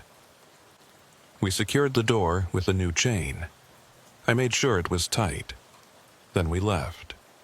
But as I drove away, I kept checking my rearview mirror. Kept expecting to see that door open again. Kept hearing that slow, deep breathing in my head. And I kept thinking about the voice, about what it said. You opened the door again. Again. Like this had happened before. Like people had been coming to this building, opening it, and something inside had been waiting for them. I needed to find out who else had been there. Who else had opened that door? Because I had a feeling Rebecca and the others weren't the first. And Tara and I wouldn't be the last. I spent the next 3 days going through old records, birth certificates, death certificates, hospital reports, looking for anyone who'd died of unexplained hypothermia in the area over the past 50 years. Found 4 cases. 1967, Daniel Tso, tribal maintenance worker. Found dead in his truck in summer. Cause of death, extreme hypothermia. No explanation for how it occurred. 1979, Linda Benally, tribal health worker. Collapsed at home. Died hours later. Autopsy showed internal freezing. 1991, Rebecca Yazzie, Marcus Zinni, Sarah Benally, the 3 I already knew about. 2003, Robert Nez, not the current chairman, a different Robert Nez. Tribal ranger. Found unconscious near Red Mesa, died in hospital. Same symptoms as the others, 7 people total, all connected to the tribe. All died of impossible cold. And all of them, according to employment records, had worked on or near Red Mesa at some point before their deaths. I made a list of their names and dates, looked for patterns. The deaths came in clusters. Multiple people in a short time, then nothing for years. Like something was feeding, then going dormant, then waking up again. I showed Tara the list. "This is bigger than we thought," she said. "This has been happening for decades. I need to talk to someone who was there, someone who survived." "You think anyone survived?" "The handprints, at least 8 different prints, but only 7 deaths. Someone got out." Finding survivors proved difficult. Most of the families didn't want to talk. The few who did had no information to share. Their loved ones had just gotten sick and died. No warning, no explanation. Then I got a call from an unexpected source. Chairman Robert Nez. "Officer Yazzie, I heard you've been making inquiries about the warehouse." "Yes, sir." "Stop. I can't do that. You're going to get yourself killed. Or worse." "Worse?" He was quiet for a moment. "Come to my office. Tonight, after everyone else has gone home, there's something you need to know." I met him at 8 p.m. The administration building was empty, all the office workers long gone. He was waiting in his office with a bottle of whiskey and 2 glasses. "I don't normally drink on duty," I said. "You're going to want to after what I tell you." He poured 2 glasses and slid one across the desk. That building wasn't always a warehouse. What was it? Medical facility, built in 1965. It was supposed to be a clinic for people in the remote areas, but the tribe had another purpose for it. He pulled out a folder, different from the one he'd shown me before. This one was older, pages yellowed with age. In the 60s, the government was running experiments, testing things on tribal members without their knowledge or consent. When our leadership found out, they demanded it stop. The government refused, said it was for the greater good, national security. What kind of experiments? Cold exposure. They were testing how long humans could survive extreme cold. They'd put people in rooms and drop the temperature, monitor how long it took for hypothermia to set in. Some people died, some survived, but were never the same. I felt sick, and the warehouse was one of their facilities, not officially. On paper, it didn't exist, but the tribe knew. We knew what was happening in there, and we couldn't stop it. Didn't have the resources or the legal authority to fight the federal government. So what happened? 1967, the experiments ended. Officially, the government pulled out, sealed the building, told us to forget it existed. He took a drink. But the building didn't forget. Whatever they did in there, whatever they unleashed, it stayed. And every few years, it reaches out, finds someone, takes them. Reaches out how? You tell me, you've been inside. What did you see? I described the heat sphere, the handprints, the voice. He nodded slowly. The people who died in those experiments, they're still there. Not their bodies. Something else. Something that got frozen into the building itself. And when someone opens that door, they wake up. They reach out. They try to take the warmth from living people to replace what was taken from them. That's impossible. You heard the breathing. You felt the cold. You telling me that was natural? I couldn't. Because it wasn't natural. None of it was. One of the handprints led to the door and stopped, I said, like someone vanished mid-escape. That was the only survivor, 1967. A maintenance worker named Daniel So. He was checking on the building after it was sealed. Opened the door. Something grabbed him, tried to pull him in, but he fought his way out, left those handprints as he crawled away. He survived? For 2 months. Then he died of hypothermia in his truck in the middle of summer. Whatever got hold of him, it didn't let go completely. It just took longer to finish what it started. I thought about the handprints I'd seen. 8 different sets. How many people were in the experiments? 7 confirmed, but there could have been more. Records were destroyed. 7 people frozen in government experiments. 7 heat signatures in a cold building. 7 handprints pressed into concrete. The math was obvious. So the people who died weren't being attacked, I said. They were being taken, absorbed. Their warmth, their heat, their life, whatever you want to call it, was being drained to feed what's left of the experiment victims. That's my theory, though I can't prove it. Why didn't you tell me this before? Would you have believed me? Or would you have thought I was crazy? He poured himself another drink. Now you've seen it yourself. You know I'm telling the truth. So I'll tell you again. Stay away from that building, seal it, guard it if you have to, but don't open it again. I left his office with more questions than answers. The chairman's story explained some things, but not everything. The voice had said, "You opened the door again," like it was waiting for someone specific, someone who'd been there before. The only person who'd opened that door and survived even briefly was Daniel So, and he died in 1967. I needed to talk to his family. Tracking down Daniel So's relatives took another 2 days. Finally found his son, Jacob So, living in Farmington. He was in his 60s now, worked as an electrician. I called him and explained I was investigating his father's death. "Dad died before I was born," he said. "I don't know much about him." "Do you know anything about his work? Where he worked before he died?" Mom said he was a maintenance worker for the tribe.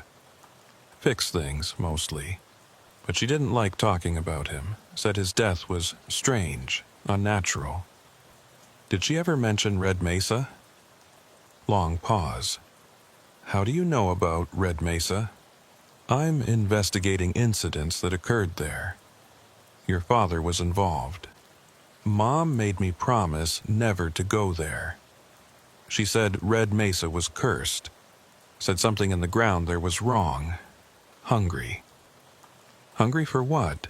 Heat. Life. She said Dad went to check on a building out there. When he came home, he was different. Cold all the time. Couldn't get warm no matter what. He'd sit by the fire wrapped in blankets and still be shivering. Then one day he didn't come home. They found him in his truck, frozen solid. In July. Mom never got over it.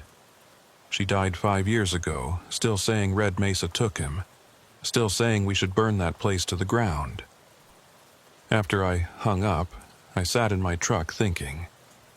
Daniel Tso survived the initial encounter, got out of the building, but something stayed with him, followed him home, finished what it started. The voice in the warehouse said, "You opened the door again." It wasn't talking to me, it was talking to someone else. Someone who'd opened that door 57 years ago and barely escaped. But Daniel was dead, had been dead for decades. So who was the voice expecting? Unless I pulled out the thermal images Tara and I had taken, studied the heat sphere in the center of the room, then looked at the handprints along the wall. The handprints were hot. The sphere was hot. Everything else was cold. What if the hot spots weren't remnants of the victims? What if they were the victims? What if the people who died in those experiments weren't gone? What if they were trapped in the building, transformed into pure heat, pure energy, unable to leave or die? And what if Daniel Tso, when he escaped, carried a piece of that with him? What if it fed on him slowly, until he was gone? I called Tara. "I need you to check something for me." "What?" "Hospital records. Anyone who came into contact with the experiment victims. Medical staff, family members, anyone. I need to know if they had any unusual symptoms afterward." "Solomon, it's midnight." "I know. This is important." She sighed. "Give me an hour." 90 minutes later, she called back. "You were right. 3 nurses who treated the frozen victims reported symptoms afterward. Feeling cold constantly. Chills that wouldn't go away. One of them died 2 years later. Hypothermia. The other 2 moved away. No follow-up records. What about family members? 6 people visited the victims before they died. Of those 6, 4 died within 5 years. All hypothermia related. So it spreads like a disease, or like something looking for new hosts. I thought about the heat sphere, about the voice, about everything that had happened. "Tara, I think those people in the experiments aren't dead. I think they're trapped, transformed into something else, and I think they've been trying to get out for 60 years. By taking warmth from the living, not just taking it, replacing it. The more people who open that door, the more chances they have to attach themselves to someone new, to hitch a ride out. Then we need to make sure nobody else opens that door. It's not that simple. The chairman was right. We can seal it, but eventually someone will open it. Out of curiosity, or official business, or just bad luck. And when they do, the cycle starts again. So, what do you suggest?" I looked at the thermal images again, at those glowing handprints, at that sphere of heat hanging in frozen air. I think we need to free them, the experiment victims. They're trapped in there, suffering, unable to move on. We need to break whatever's keeping them bound to that building. How? I don't know yet, but I'm going to find out. Over the next week, I consulted with everyone I could think of. Medicine men, tribal elders, even a professor at the university who specialized in paranormal phenomena. Most of them thought I was crazy. A few listened and offered suggestions. The consensus was that if something was bound to a physical location, you had to either destroy the location or purify it. And since destroying a concrete building wasn't practical, purification was the only option. But how do you purify something that's been corrupted by government experiments and decades of death? I was running out of ideas when I got a call from Warren. "Solomon, you need to come to the station, now. What's wrong? Just get here. I arrived to find Warren and Sergeant Hosteen in the conference room with a woman I didn't recognize. She was in her 70s, gray hair pulled back, weathered face.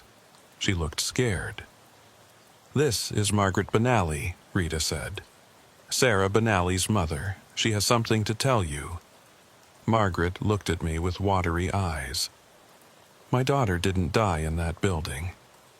"Ma'am, the records are wrong. Sarah came home after they took her from the warehouse. She was in the hospital for 3 days, then she came home.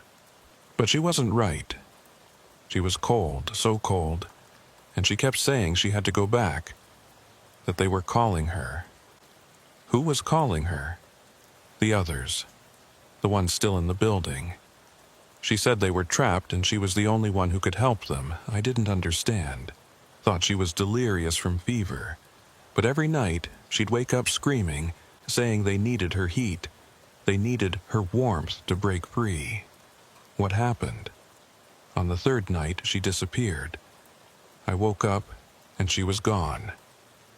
They found her the next morning at the warehouse. Door was open. She was inside, frozen, dead."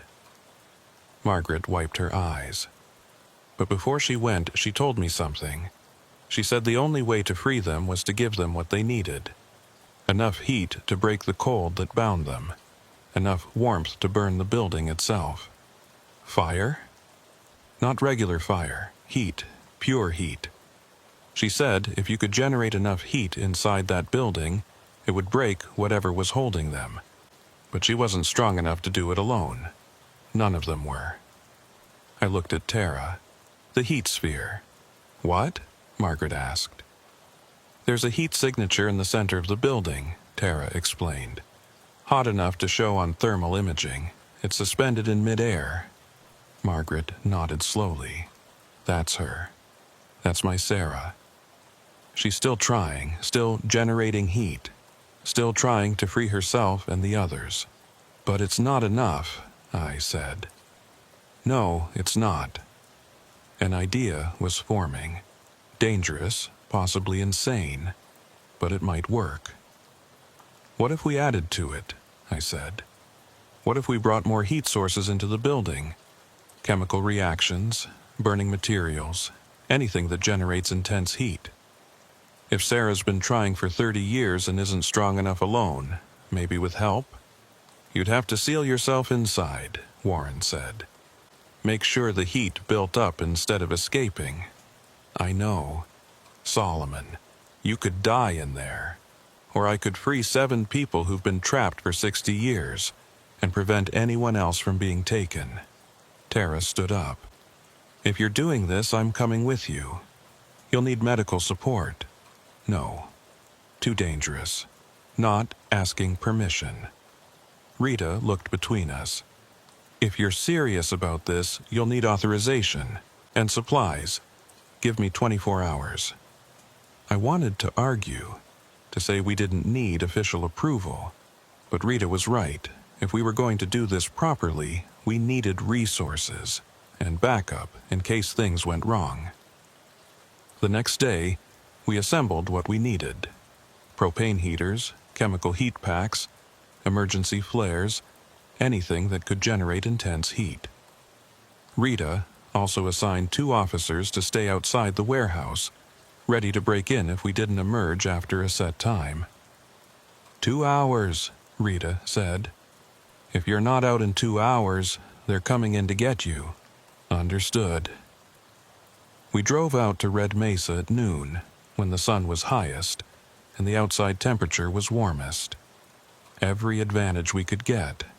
The warehouse sat waiting, door sealed with the chain I'd put on a week ago. I cut through it for the last time and let it fall to the ground. "Ready?" I asked Tara. "No, but let's do it anyway." We opened the door and stepped into the cold. The interior was even colder than before. The thermometer showed 15 degrees. Our breath came out in thick clouds. Ice coated the walls in a thin layer, but the heat sphere was still there, glowing orange-red on the thermal camera. Waiting. We set up the propane heaters first, 4 of them arranged in a square around the heat sphere. Turned them all to maximum. Then we activated the chemical heat packs, dozens of them, and spread them across the floor. The temperature started to rise, slowly.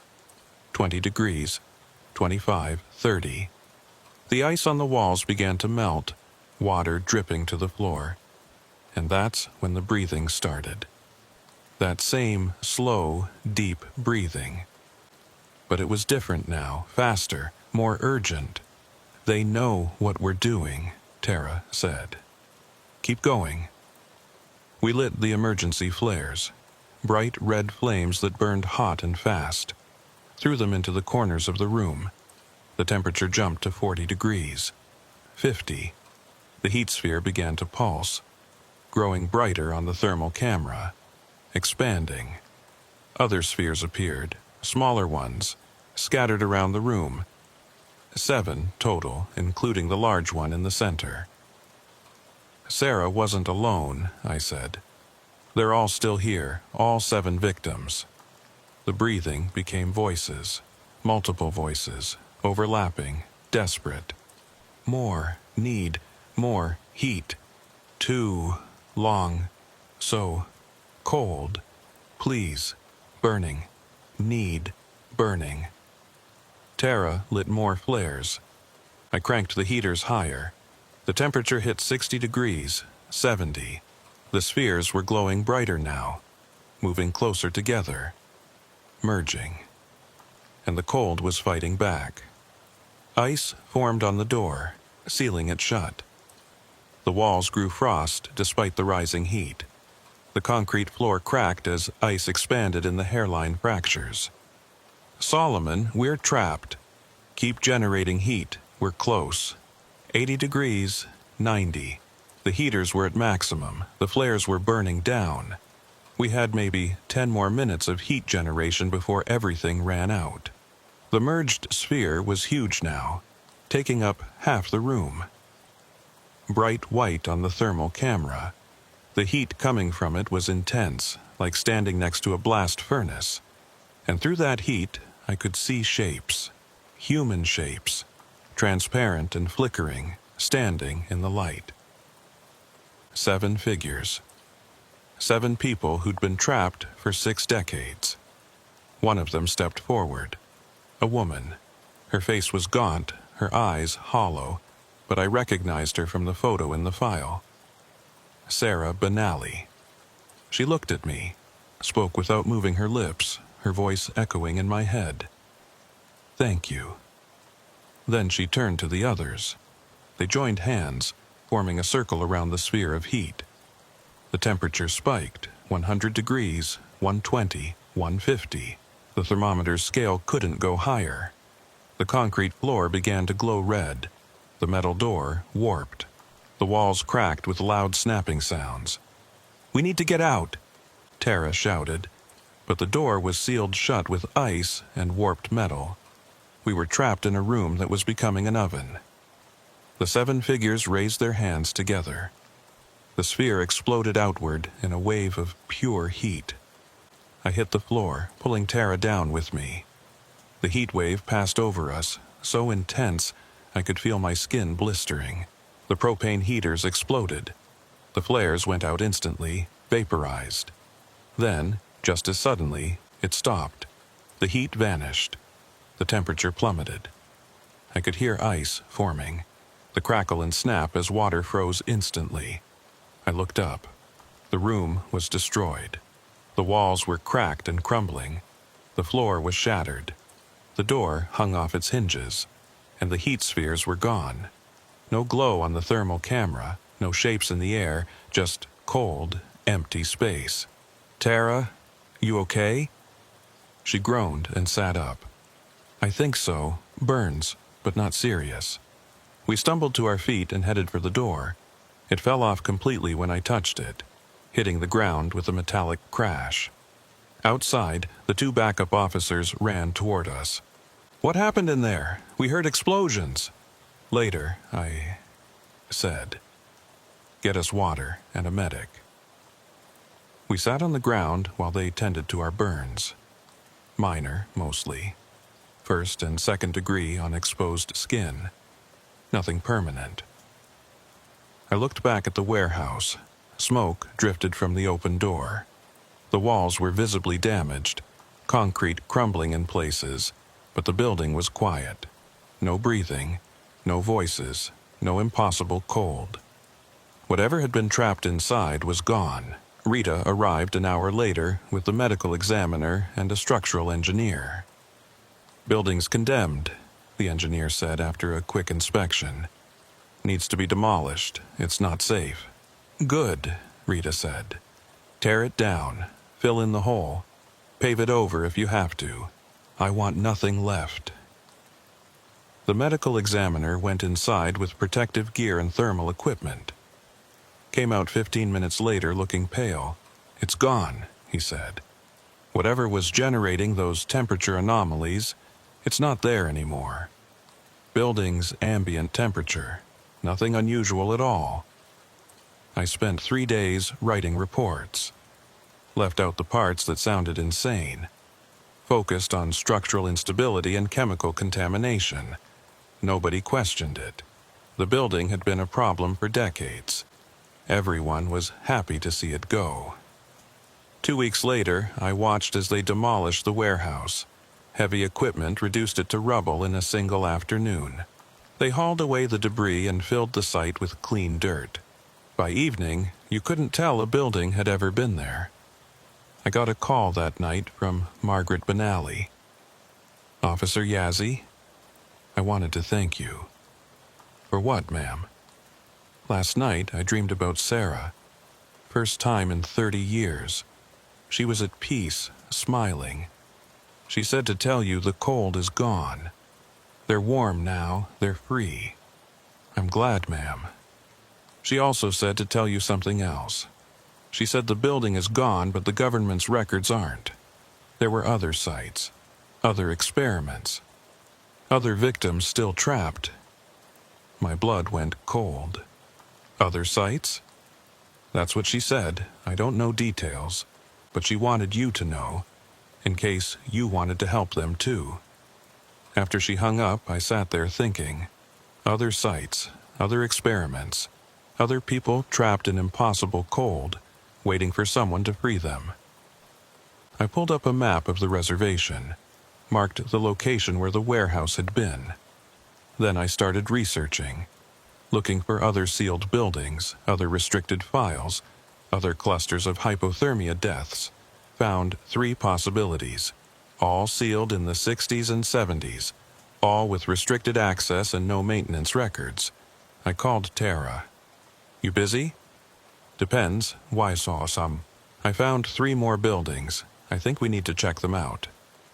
She was quiet for a moment, then, "When do we start?" "Tomorrow." "Solomon, we almost died at the last one." "I know. But those people in there, they've been trapped for decades. Suffering. We can't just leave them." "You're right, we can't." She sighed.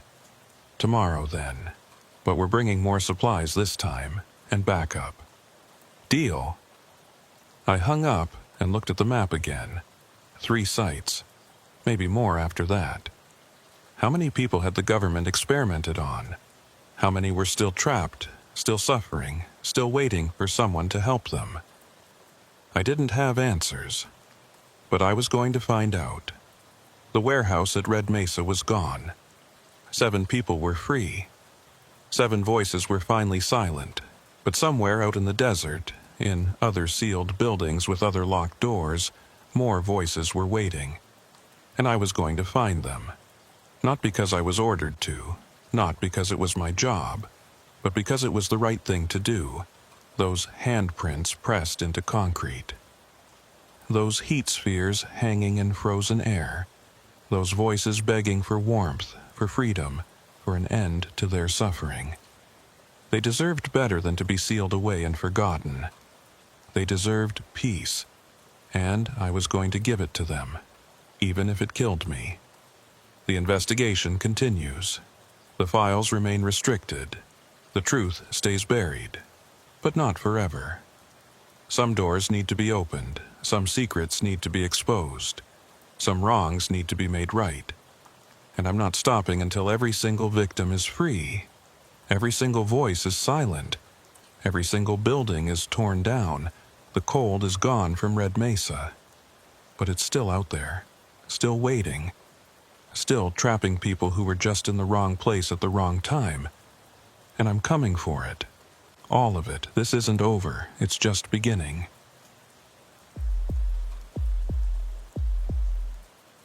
There's something about the desert at 3 in the morning that makes you question everything. The silence isn't peaceful. It's heavy. Like the world is holding its breath, waiting for something to happen.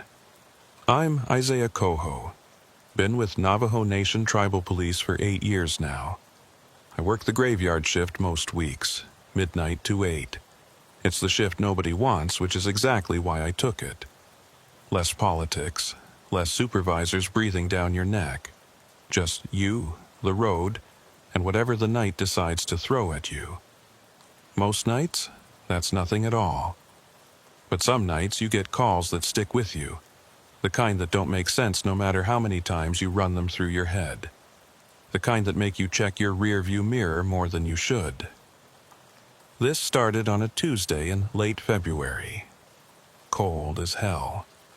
Temperature was hovering around 18 degrees when I clocked in. The sky was clear, stars everywhere. No moon that night. Just darkness and those stars that seemed too bright, like they were closer than they should be. Dispatch was quiet for the first few hours. I drove my usual route. North from Chinle, up toward the Utah border, then back down through Tsile. Empty roads. Nobody out at that hour, except for the occasional truck driver hauling goods to Farmington or Gallup. Around 3:15 in the morning, my radio crackled to life. Unit 12, dispatch. I reached for the handset. Unit 12, go ahead. We have a wellness check request. Caller reports no contact with a family member at 4782 County Road 9. Requesting unit response. I knew that area. It was remote, even by reservation standards. A cluster of hogans and small houses scattered across the high desert plateau. Families lived miles apart out there. Most of them, older folks who preferred the traditional ways. Copy, dispatch. En route to County Road 9, ETA 20 minutes. 10-4, Unit 12. Caller stated the residence is the third structure past the cattle guard. Blue door. Copy that. I flipped on my headlights and turned the cruiser around. County Road 9 was a dirt road, barely maintained. During monsoon season it turned into a mud trap. In winter, it was frozen ruts and washboard that rattled your teeth loose. The drive out there was uneventful. I passed one pickup truck heading the opposite direction. Driver waved. I waved back. That's how it is out here. Everyone knows everyone, or at least knows someone who knows someone. I turned onto County Road 9 and slowed down. The cattle guard came up fast, metal bars rattling under my tires. Beyond it, the road narrowed. Sagebrush pressed in on both sides. My headlights caught the reflection of animal eyes once or twice. Coyotes, probably. They're everywhere out here. I counted the structures as I passed. First was a traditional hogan, dark and quiet. Second was a small house with a propane tank out front. Also dark. The third structure came into view. A small, rectangular house with a blue door, just like dispatch said. I pulled up slowly, keeping my headlights on the front of the house. No lights on inside. No vehicle parked outside. The place looked deserted. I grabbed my flashlight and stepped out. The cold hit me immediately. My breath came out in thick clouds. I could hear my boots crunching on the frozen ground, but nothing else. No wind, no animals, nothing. "Navajo police," I called out. "Wellness check?" No response. I walked up to the blue door and knocked. 3 solid knocks. Navajo police, I need someone to come to the door. Still nothing. I tried the handle. Locked. I walked around the side of the house, shining my flashlight through windows. The place was sparse inside. A small kitchen table, a wood stove, a couch. Everything looked neat and untouched. No signs of disturbance.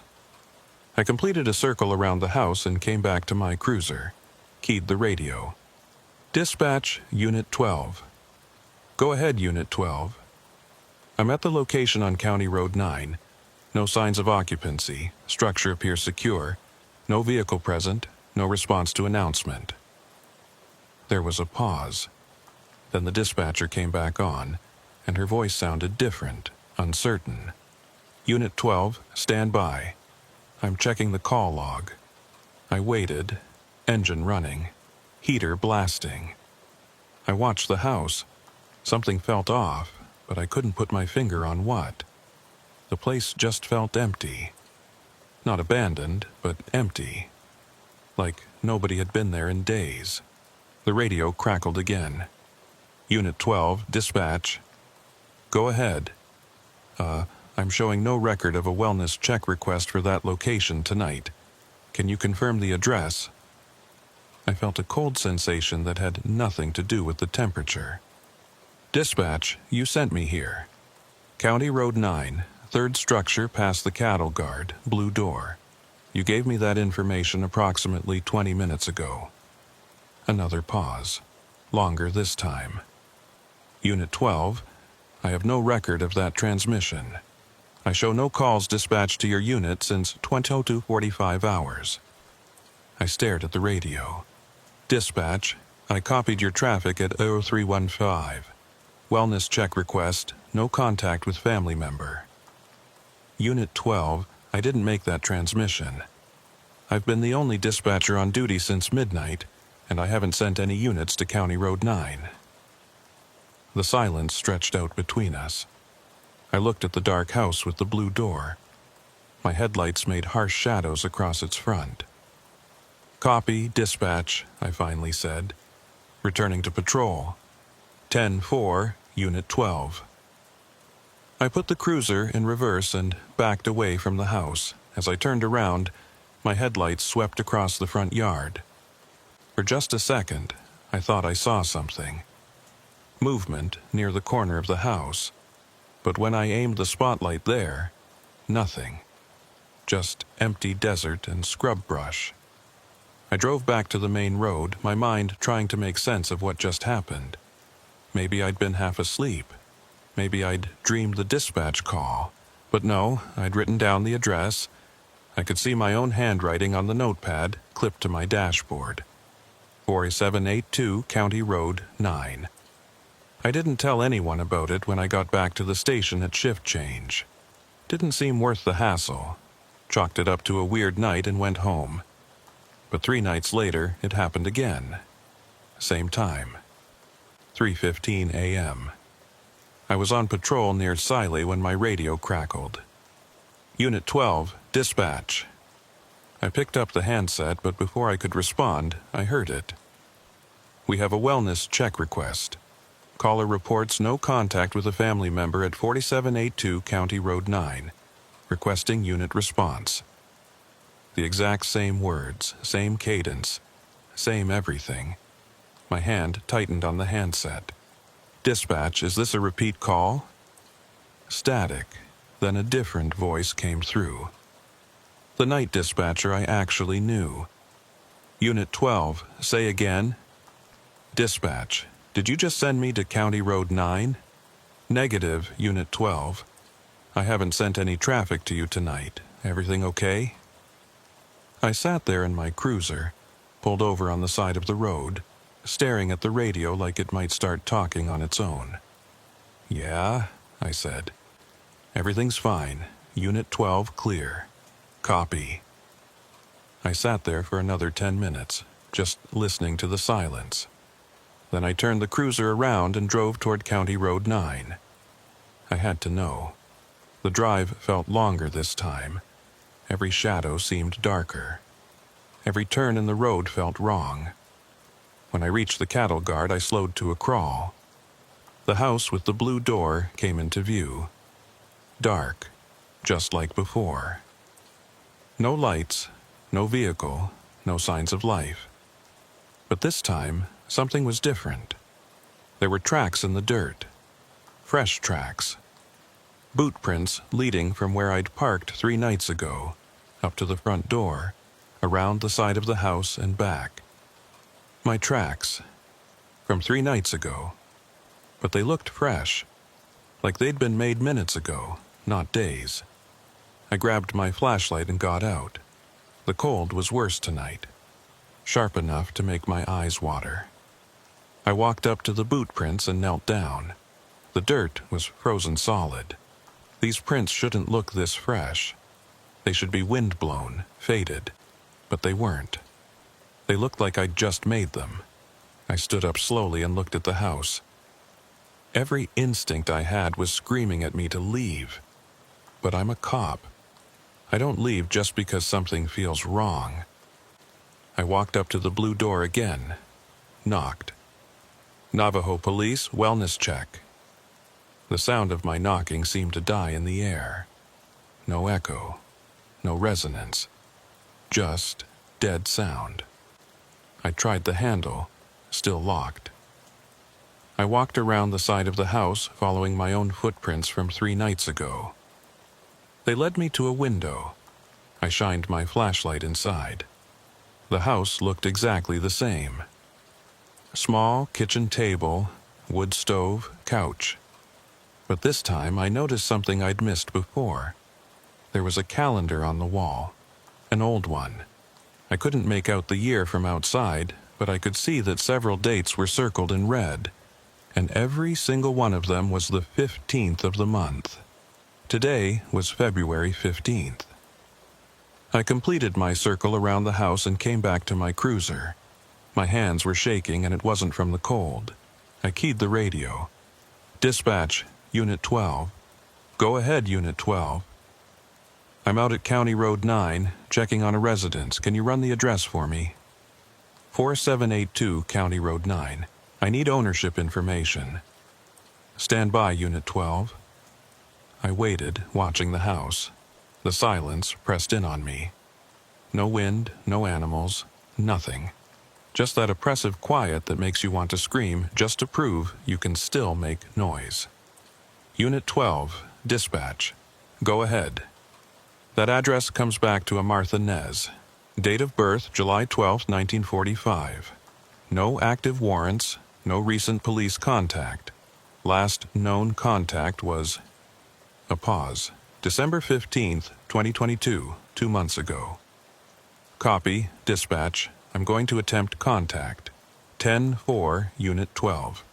Do you need backup? I looked at the dark house. Negative, I'll advise.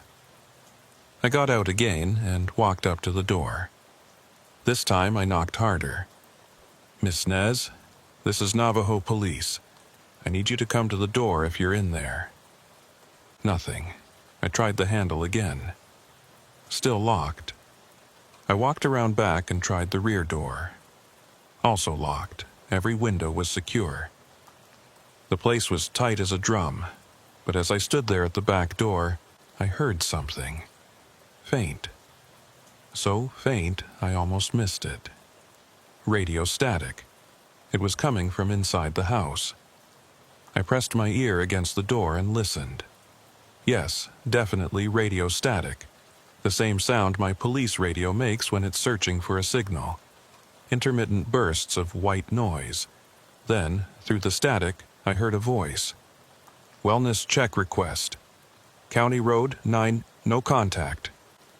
It was the same transmission I'd heard twice now, playing inside the empty house. I stepped back from the door. My heart was pounding. I reached for my own radio, but I didn't key it. I just listened. 3:15 a.m. Right on schedule, my radio crackled. Unit 12, dispatch. But this time, I could hear it twice.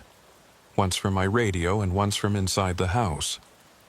A split-second delay between them, like an echo. We have a wellness check request. Caller reports no contact with a family member at 4782 County Road 9, requesting unit response. I didn't respond. I just stood there, listening to the transmission play out in stereo, from my radio and from whatever was inside that house. Then the static stopped. Both radios went silent at the exact same time. The cold seemed to intensify. My breath came out in thick clouds, and in the silence that followed, I heard something else. Footsteps. Inside the house. Slow, deliberate footsteps walking from one room to another. They stopped near where I was standing, just on the other side of the door. I could hear breathing, raspy and wet, like someone with fluid in their lungs. "Miss Nez?" I said, my voice barely above a whisper. The breathing stopped. Then the door handle started to turn. I stepped back fast. My hand went to my sidearm. The door handle turned slowly, metal scraping against metal. Then it stopped. The door didn't open. It was still locked from the inside, but the handle had definitely turned. "Miss Nez, I'm Officer Coho with Tribal Police. I need you to open the door." No response. The breathing had stopped. The house was silent again. I waited another 30 seconds, then walked back to my cruiser. My hands were still shaking. I sat in the driver's seat and stared at the house, trying to process what I'd just heard. Footsteps, breathing. The door handle turning, but nobody answering. I reached for the radio, then hesitated. What was I going to say? That I heard ghosts in an empty house? That a dispatch call kept repeating itself even though dispatch had no record of it? Instead, I started the engine and left. I drove back to the main road and continued my patrol, but I couldn't stop thinking about that house. About the calendar with the circled dates. About Martha Nez, last contacted on December 15th. When my shift ended at 8 a.m., I went straight to records. I pulled up everything we had on Martha Nez. There wasn't much. She was 77 years old, lived alone, had 3 adult children who all lived off the reservation. She'd called police twice in the past 5 years. Once for a coyote that wouldn't leave her property. Once to report her mailbox vandalized. Both calls had been in December, both on the 15th. I dug deeper, found her medical records in our system. She had chronic obstructive pulmonary disease, required oxygen therapy. The last note in her file was from a community health nurse who'd done a home visit in November. The nurse's name was Mara Holton. I knew Mara. She worked out of the Chinley Clinic. I called her around 9 a.m. just as the clinic was opening. "Mara, it's Isaiah Coho. I need to ask you about a patient." "I can't really discuss patients, Isaiah. You know that." "I'm not asking for details. I just need to know when you last saw Martha Nez, out on County Road 9. There was a pause. "Martha? God, I haven't seen her since November. Why? Did you do a wellness check on her?" "Yeah, I did. She missed 2 appointments, so I drove out there. She was fine. Grumpy about me showing up unannounced, but fine. Why are you asking about Martha? Has anyone checked on her since then?" "Not that I know of. Her daughter's supposed to come up from Phoenix every few weeks, but I don't track that. Isaiah, what's going on?" I rubbed my face. I'd been awake for 24 hours straight and my head was starting to hurt. "I'm not sure. I got a call to check on her place. Nobody answered." "When was this?" "Last night, and a few nights before that."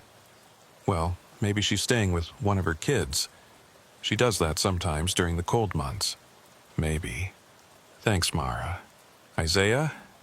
If you're worried about her, go back out there during the day. Take someone with you. Don't go alone." "Why would you say that?"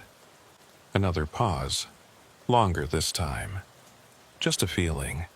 That place always creeped me out. Too quiet, too isolated. Just be careful. She hung up. I sat there in the records room, staring at Martha Nez's photo on the computer screen. An old woman with deep lines in her face and wise eyes. She looked tired. I should have gone home, should have gotten some sleep. But something kept nagging at me. December 15th. That was 2 months ago. And if no one had checked on her since then. I called Reyes Akeche. He was a K-9 handler with the department. Good guy, good cop. More importantly, he and his dog Sarge were trained for search and rescue. Reyes, you working today? Just got in. Why? I need a favor. I need you and Sarge to come with me on a wellness check. When? Now. It's been bothering me for 3 days. I need to make sure I'm not crazy. Where are we going? County Road 9. I'll buy breakfast after. He laughed. You must really need this. County Road 9 is a hellhole. Okay, give me 20 minutes. I met him in the parking lot. Sarge was a Belgian Malinois, 3 years old, all muscle and focus. Reyes loaded him into his cruiser and we drove in convoy out to County Road 9. The drive felt different in daylight, less oppressive. The desert spread out in shades of red and tan, punctuated by dark green sage and juniper. The sky was blue and clear. Temperature had climbed to 40 degrees. We crossed the cattle guard and headed toward the house with the blue door. In daylight, it looked even more isolated. No other structures visible in any direction.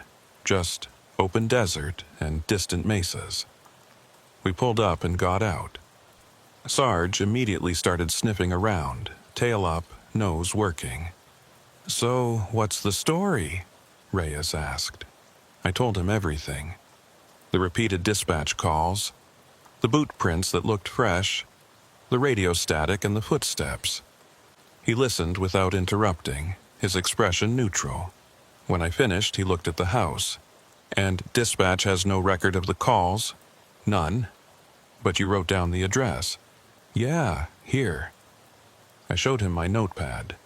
4782 County Road 9, my handwriting. He studied it for a moment. Okay, let's see what Sarge thinks. We walked up to the house. I tried knocking again. Navajo police, wellness check. No answer. Reyes gave Sarge a command in Navajo. The dog moved to the door and sniffed. His tail drooped. He whined, a high-pitched sound that made the hair on my neck stand up. He smells something, Reyes said. Something dead? Not sure. Sarge, search. The dog moved around the house, nose low. He stopped at each window, sniffing. When he got to the back door, he sat down and looked at Reyes. That's his alert. He'd found what he was looking for. We're going in, Reyes said. It's locked. All of them? We checked every window, every door. Everything was locked tight. We need probable cause to force entry, I said. Reyes looked at Sarge, then at me. Your wellness check calls are probable cause. If dispatch sent you here 3 times, something's wrong, and Sarge just alerted. That's 2 strikes. We're going in. I radioed dispatch, told them we were making forced entry for a wellness check. They logged it and told us to proceed with caution. Reyes went back to his cruiser and grabbed a Halligan tool. Between the 2 of us, we pried open the back door in about 30 seconds. The lock splintered and the door swung inward. The smell hit us immediately. Not death. Not exactly. But something close. Something organic and wrong. Jesus, Reyes muttered. Sarge refused to go inside. He sat outside the door, whining. We stepped in carefully. The house was cold. Colder than outside. Our breath came out in clouds. The place was exactly as I'd seen it through the windows. Small kitchen table, wood stove, couch. But there were details I'd missed. A thin layer of dust covered everything. Dishes in the sink, dried and crusty. A blanket on the couch, folded neatly. And on the kitchen table, a radio. An old transistor radio, the kind you don't see anymore. It was turned on. The dial glowed faintly, but no sound came from it. Just silence. "That's weird," Reyes said. We moved deeper into the house, one bedroom, one bathroom, the main living area. Everything was neat and orderly, no signs of struggle or disturbance. But in the bedroom, I found it. Martha Nez was in her bed. She'd been dead for a long time. Weeks, maybe longer. The cold had preserved her somewhat, but there was no mistaking it. She was gone. She was lying on her side, facing the window. One hand was stretched out towards the nightstand. On the nightstand was a phone, an old landline phone, off the hook. "Reyes," I called. He came in and stopped in the doorway.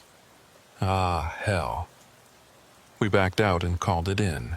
Dispatch sent the medical examiner and a detective. Within an hour, the house was full of people. Photos were taken, measurements recorded, the body removed.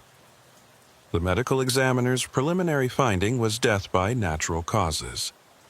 Likely a heart attack or respiratory failure related to her COPD. He estimated she'd been dead since mid-December. December 15th. While the detective interviewed us, I kept looking at that radio on the kitchen table. It was still glowing, still silent. "You said you heard a radio inside the house?" the detective asked. "Yeah, 2 nights ago. Radio static and a voice." "What kind of voice?" "A dispatch call, the same one I kept hearing on my police radio." The detective frowned. "And that radio was on?" "I don't know, I couldn't see inside, but I heard it." He walked over to the kitchen table and examined the radio, turned it off. The glow disappeared. Then he turned it back on. Nothing happened. "Battery's dead," he said. "This thing probably hasn't worked in years." But I'd heard it. I knew I had.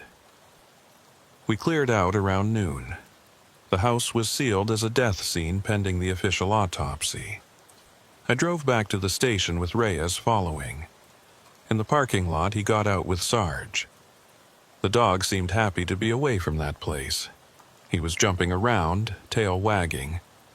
"That was rough," Reyes said. "Poor woman, dying alone like that." "Yeah. You okay?" I nodded. But I wasn't. Something still felt wrong. "The phone was off the hook," I said, "in the bedroom." "So?" "So maybe she was trying to call someone before she died. Maybe she was trying to call for help." Reyes looked at me. "Isaiah, if she called 911, it would have been logged. There's no record." "I know. But what if she did call? What if somehow the call got stuck, like a loop?" "That's not how phones work." "I know. But think about it. 3 nights in a row, same time, same message. A wellness check call. What if that was her? What if some part of her was still trying to reach out?" Reyes didn't say anything. He just looked at me like I'd lost my mind. "Forget it," I said. "Long night. I need sleep." "Yeah. Get some rest, Isaiah. This job messes with your head sometimes." He loaded Sarge and drove off. I sat in my cruiser for a while, staring at nothing. That night, I called Martha Nez's daughter in Phoenix, told her we'd found her mother.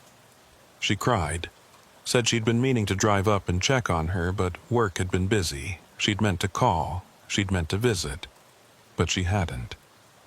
"She called me," the daughter said through tears. "Back in December.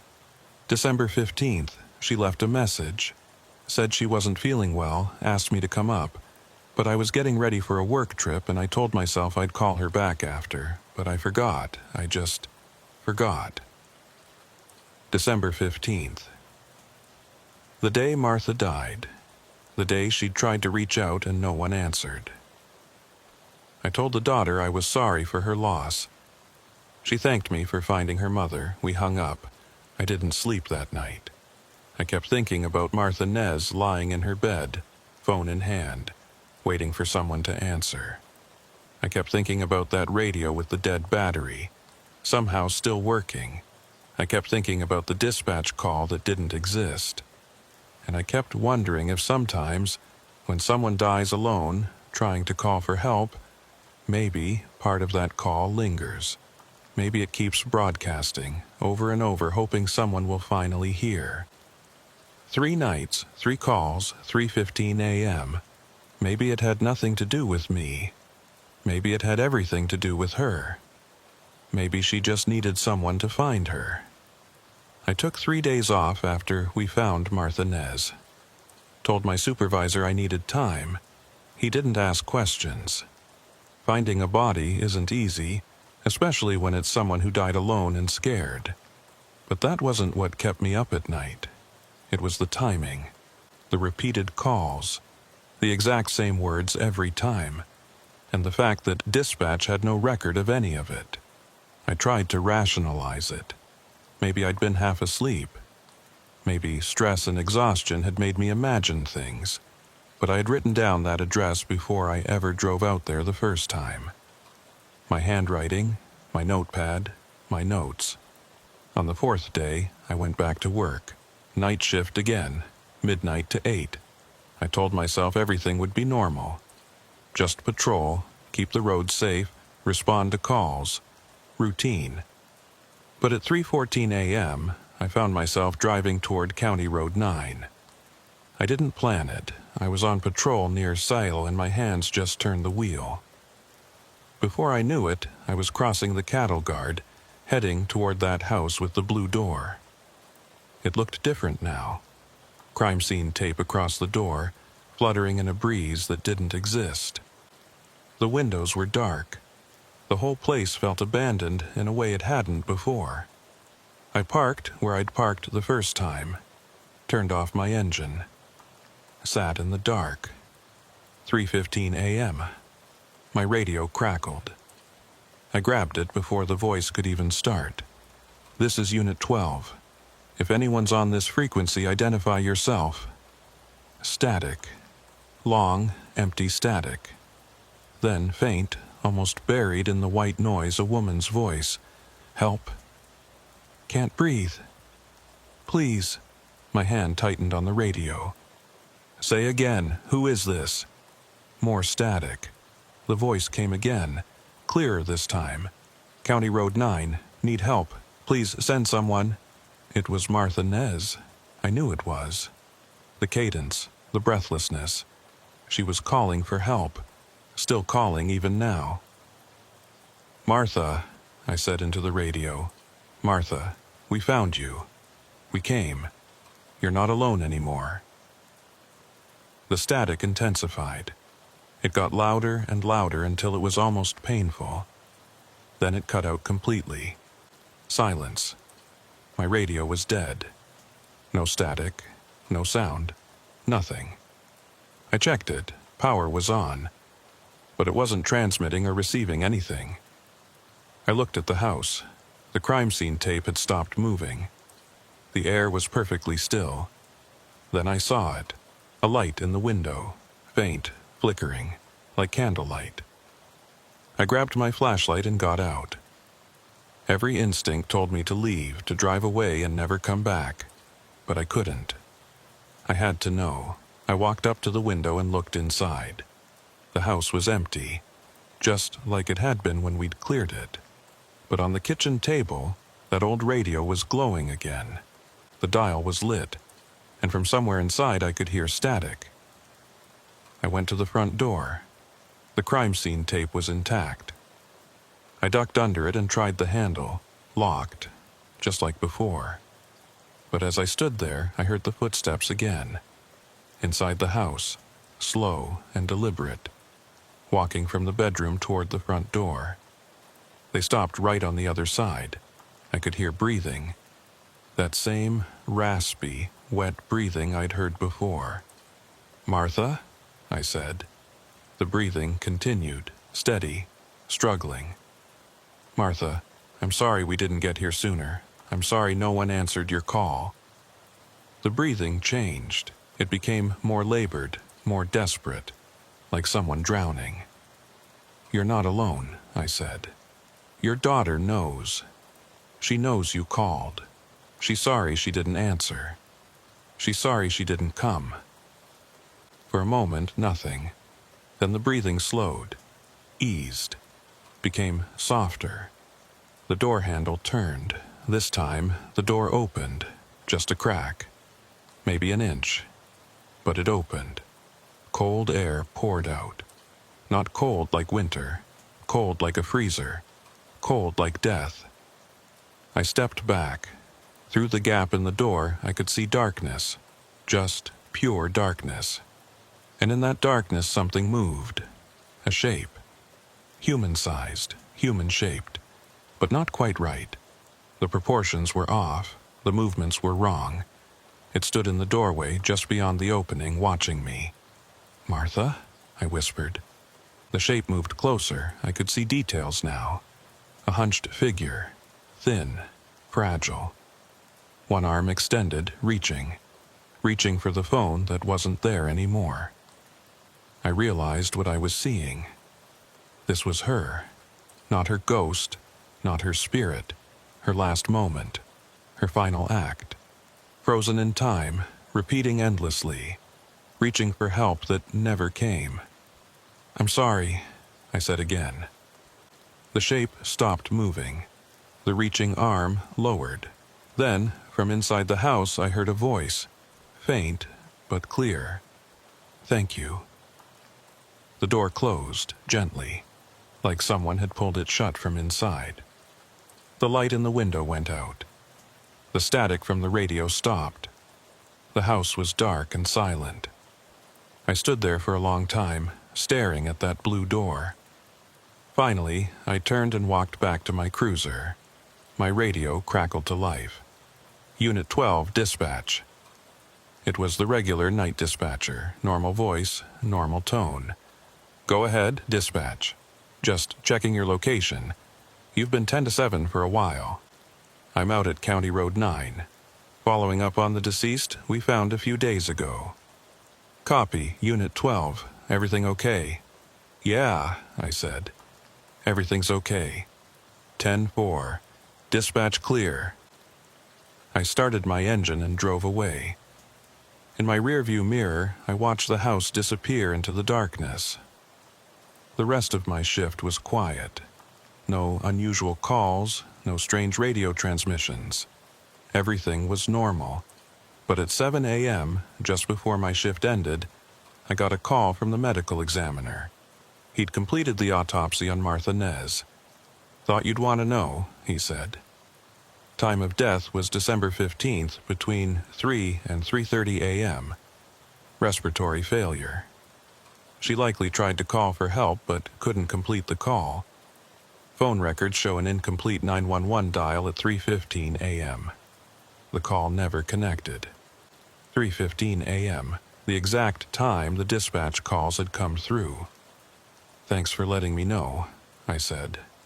"No problem. One more thing. When we processed the house, we checked that old radio on the kitchen table.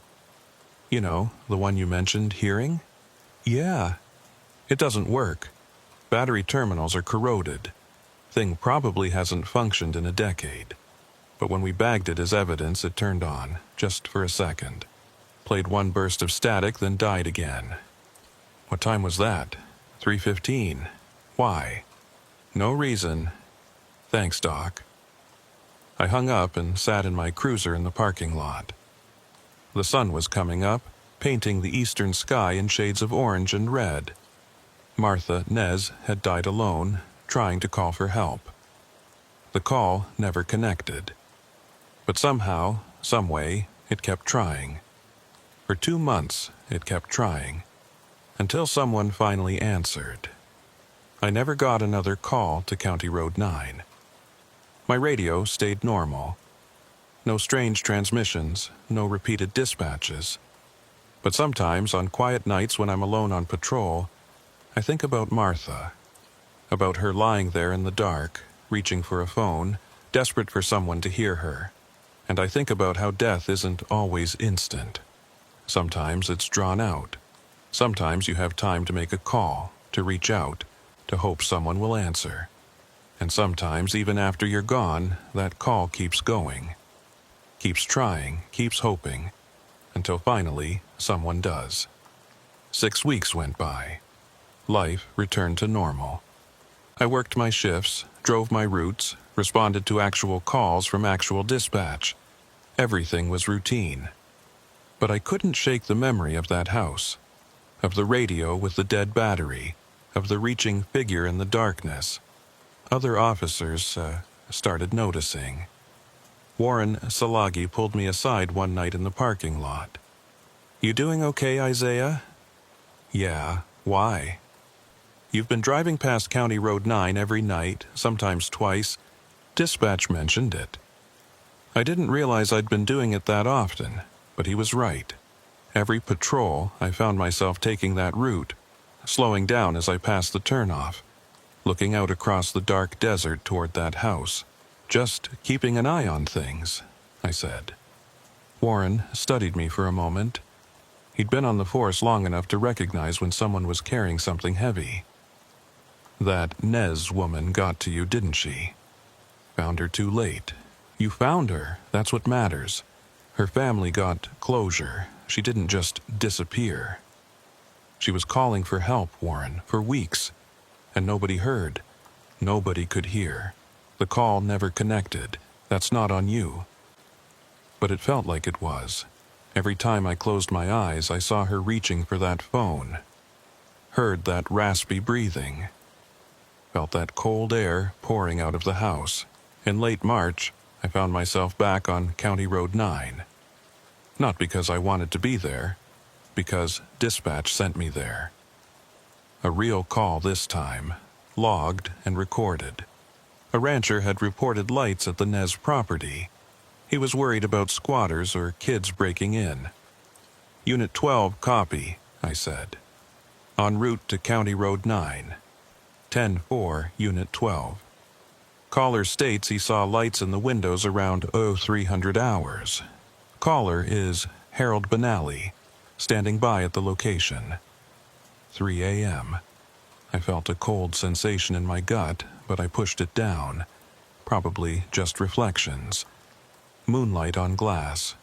Something rational. I made the drive in silence. This time, I had Reyes with me. He'd volunteered to ride along. Said he wanted to check on the property, too. Make sure it was secure. As we approached the cattle guard, I saw a pickup truck parked on the shoulder. An old man in a canvas jacket stood next to it, smoking a cigarette. Harold Benally. I'd met him a few times over the years. Quiet guy, kept to himself. We pulled up and got out. Harold dropped his cigarette and ground it out with his boot. "Officers," he said. "Mr. Benally, you called about lights?" "Yeah, third time this month I've seen them. Always around 3 in the morning. I get up to check my stock, and I look over this way and there's lights in them windows." "What kind of lights?" "Flickering, like candles maybe. Or a lantern, but the place is supposed to be empty. The Nez family hasn't been back since you found Martha." Reyes and I exchanged a look. "You drive over to check?" I asked. "First time, yeah. Got right up to the house, but by the time I parked, the lights were gone. Thought maybe I was seeing things. But then I seen them again 2 nights later. Then again tonight. Always at 3 a.m., give or take. I keep weird hours, insomnia, so I'm usually up." I looked toward the house. From here, it was just a dark shape against the darker desert. "All right, Mr. Benally, we'll check it out. You can head home. You want me to wait, in case there's someone in there? We'll handle it. Thanks for calling." He nodded and got back in his truck. We watched him drive away, taillights disappearing into the darkness. 3 a.m., Reyes said. "Same time as those dispatch calls." "I know. You think it's connected?" "I don't know what to think anymore." We crossed the cattle guard and drove toward the house. The crime scene tape was gone now. The family had claimed Martha's belongings and sealed the place up. They were planning to sell it eventually. We pulled up and killed our engines. The house sat there in the moonlight, silent and still. Just a small building on a vast plain. Nothing sinister about it in the pale light, but I could feel it. That same heaviness I'd felt before. Like the air was thicker here, like the silence was too complete. "See any lights?" Reyes asked. "No. You?" "Nothing. Want to check it out?" We got out and approached the house with our flashlights. Our boots crunched on the frozen ground. The temperature had dropped. My breath came out in thick clouds. Everything looked secure. Windows intact. Doors locked. No signs of entry or disturbance. "Check the back," I said. We split up. Reyes went around the right side of the house. I went left. As I rounded the corner, my flashlight caught something on the ground. Footprints. Fresh ones. Leading from the back door toward the open desert. "Reyes," I called. He came around the other side. I pointed at the tracks. "Someone's been here." We followed them. They led about 30 yards from the house, then stopped. Just stopped. Like whoever made them had vanished into thin air. "That's weird," Reyes said.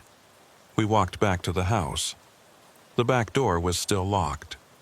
The footprints definitely came from the door, but there was no sign of forced entry. "Could be old tracks," Reyes suggested, "from when we were here before. In this wind, they'd be gone in a day. So, what are you saying?" I didn't answer. I was staring at the back door, at the handle. Because, I swear, just for a second, I saw it turn. "Did you see that?" Reyes looked at the door. "See what?" "The handle. It moved. Wind, maybe. There's no wind." We stood there watching the door. Nothing moved. The desert was perfectly still. Then, from inside the house, we heard it. Faint, but unmistakable. Static. Radio static. Reyes heard it too. His hand went to his sidearm. "Someone's in there. Or something. Isaiah, don't start with that. There's a rational explanation." "Like what? A radio with a dead battery turning itself on? Squatters. Kids. Someone messing around. At 3 in the morning, in the middle of nowhere?" The static got louder. Then a voice came through, garbled and broken. "Help! Can't. Please." It was Martha's voice. I knew it was. The same voice I'd heard 6 weeks ago. "Jesus," Reyes whispered. "You hear it?" "Yeah, I hear it." We approached the back door. The static was definitely coming from inside. Along with something else. Breathing. That same raspy, wet breathing. "Navajo police," I called out. "If someone's in there, come out now." The breathing stopped. The static continued. Reyes tried the door, still locked. He looked at me. "We going in?" "No, we're not." "What?" "This isn't a break-in, Reyes. This is something else." "You think it's her? You think Martha Nez is haunting this place?" "I think she's still here. Some part of her. The part that was trying to call for help." "That's insane." "Is it? You heard the voice. You heard the breathing. You saw the footprints that lead nowhere." Reyes stared at the door. His hand was still on his weapon. "So, what do we do?" "We wait. For what?" "For 3:15. We stood there in the cold, watching the house. The static rose and fell like a tide. Sometimes the voice came through clearly. Sometimes it was just noise. At exactly 3:15, everything stopped. The static cut out. The breathing ceased. The house went completely silent, and the back door opened. Just a crack. Maybe an inch. Cold air poured out, the same freezing cold I'd felt before. Reyes took a step back. "Isaiah, we should go." "Wait." Through the crack in the door, I could see darkness. But not empty darkness. There was something in there, a shape, a presence. "Martha?" I said. The door opened wider. Still no lights inside. Just that deep, consuming darkness. And then I saw her, just for a moment, a thin figure standing in the doorway, one arm extended, reaching. But this time, she wasn't reaching for a phone, she was reaching for me. "She wants you to go in," Reyes said, his voice shaking. "No, she wants me to understand." "Understand what?" I stepped closer to the door. The cold intensified, my breath crystallized in the air. That she's not angry. She's not vengeful, she's just lonely. She spent her last moments alone, reaching out, hoping someone would hear. And now she can't stop. She's stuck in that moment, repeating it over and over. The figure in the doorway moved closer. I could see more details now. Her face, gaunt and hollow. Her eyes, dark and empty. Her mouth, open in a silent scream. "Martha, your daughter knows. She knows you called. She knows you needed her. And she's sorry, she's so sorry she didn't answer." The figure stopped moving. The reaching arm lowered slightly. "You don't have to keep calling anymore. Someone heard, someone came. You're not alone." For a long moment, nothing happened. We just stood there in the cold, staring at that open door and the figure beyond it. Then, slowly, the figure stepped back into the darkness, back into the house. The door closed, gently, with a soft click. The cold dissipated, the air warmed, the oppressive silence lifted. Reyes let out a breath I didn't realize he'd been holding. "What the hell was that?" "Closure," I said. We walked back to our cruisers. Neither of us spoke. What was there to say? "False alarm," Reyes said. "Probably just saw something that wasn't there." But we both knew that wasn't true. As we walked back to our cruisers, I looked at the house one more time. And in the window, just for a second, I saw it. A faint glow, like the dial of an old radio. Then it was gone. "Did you see that?" I asked. Reyes looked where I was pointing. "See what?" "Never mind, let's clear out." We got in our vehicles and drove away. But in my rearview mirror, I swear I saw that glow again, faint and flickering. Like it was trying to reach out, like it was still trying. Back at the station, Reyes went straight to the break room. I could hear him making coffee, his hands probably shaking as much as mine were. I sat at my desk and stared at my computer screen, trying to figure out what to write in my report. What could I write? That we'd heard a dead woman's voice? That we'd seen her ghost in the doorway? That the house on County Road 9 was haunted? I settled for responded to report of lights at vacant property. No signs of forced entry or occupancy. No violations observed. It was technically true. Just not the whole truth. Reyes came over with 2 cups of coffee. Set one on my desk. "I didn't imagine that, did I?" he asked quietly. "No, you didn't. So what do we do? File a report about ghosts?" "We file exactly what I just wrote. Lights reported, nothing found. End of story." "But it's not the end, is it? She's still there, still calling." I took a sip of coffee. It was terrible, but it was hot. Maybe. Or maybe tonight was the end. Maybe she just needed one more person to hear her, to acknowledge her. "You really believe that?" "I don't know what I believe anymore, Reyes. All I know is that Martha Nez died alone and scared, and nobody answered when she called for help. Maybe that kind of thing leaves a mark. Maybe it takes time to fade." He sat down at the desk across from mine. I've been doing this job for 11 years. I've seen some strange stuff, but nothing like tonight. You ever hear stories from the old-timers about places that hold on to things?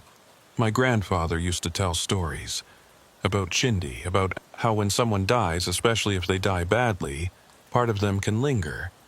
He said it's why we have cleansing ceremonies, to help them move on. Maybe that's what she needs, a ceremony. Maybe. We sat in silence for a while, drinking our bad coffee. The station was quiet, just the hum of fluorescent lights and the occasional crackle of the radio. Finally, Reyes stood up. I'm heading home.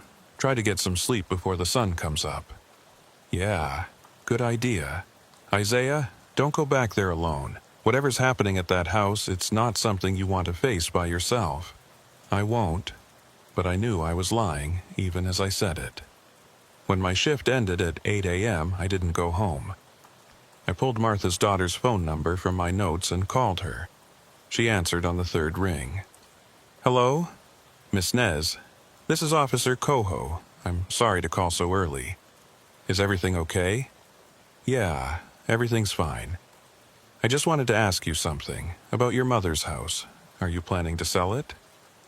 Eventually, why? I know this is going to sound strange, but has anyone else been out there?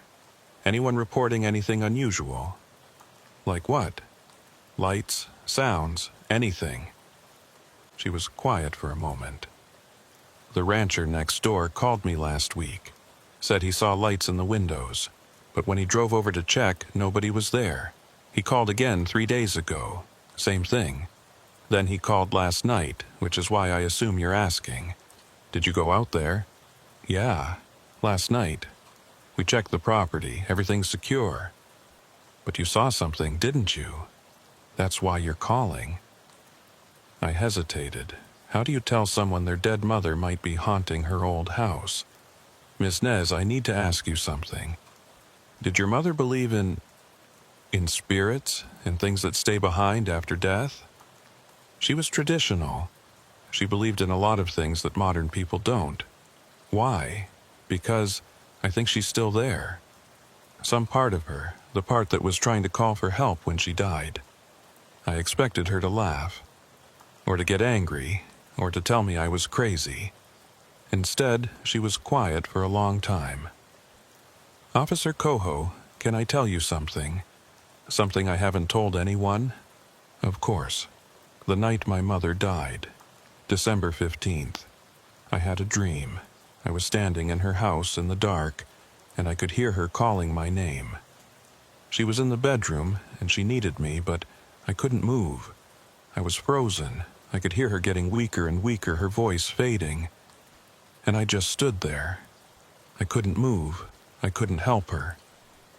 Her voice broke. I could hear her crying softly. When I woke up, I checked my phone. She'd called me that day, left a message. But I'd been so busy with work I hadn't listened to it. By the time I called back the next morning, she didn't answer. I thought she was mad at me, but she wasn't mad. She was dead. I'm sorry. I listened to her voicemail. Do you know what she said?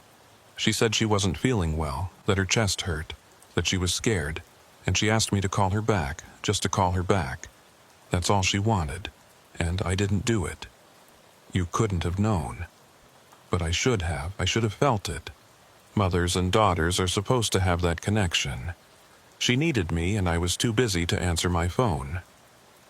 I didn't know what to say to that. Sometimes there are no right words. Miss Nez, I think your mother understood that you were busy. I think she knew you would have come if you'd known. But I also think she's been trying to reach you for weeks, maybe longer. Through you? Through anyone who would listen. The dispatch calls I kept getting, the lights the rancher saw, the radio that shouldn't work but does. I think she's still trying to make that call, still trying to reach out.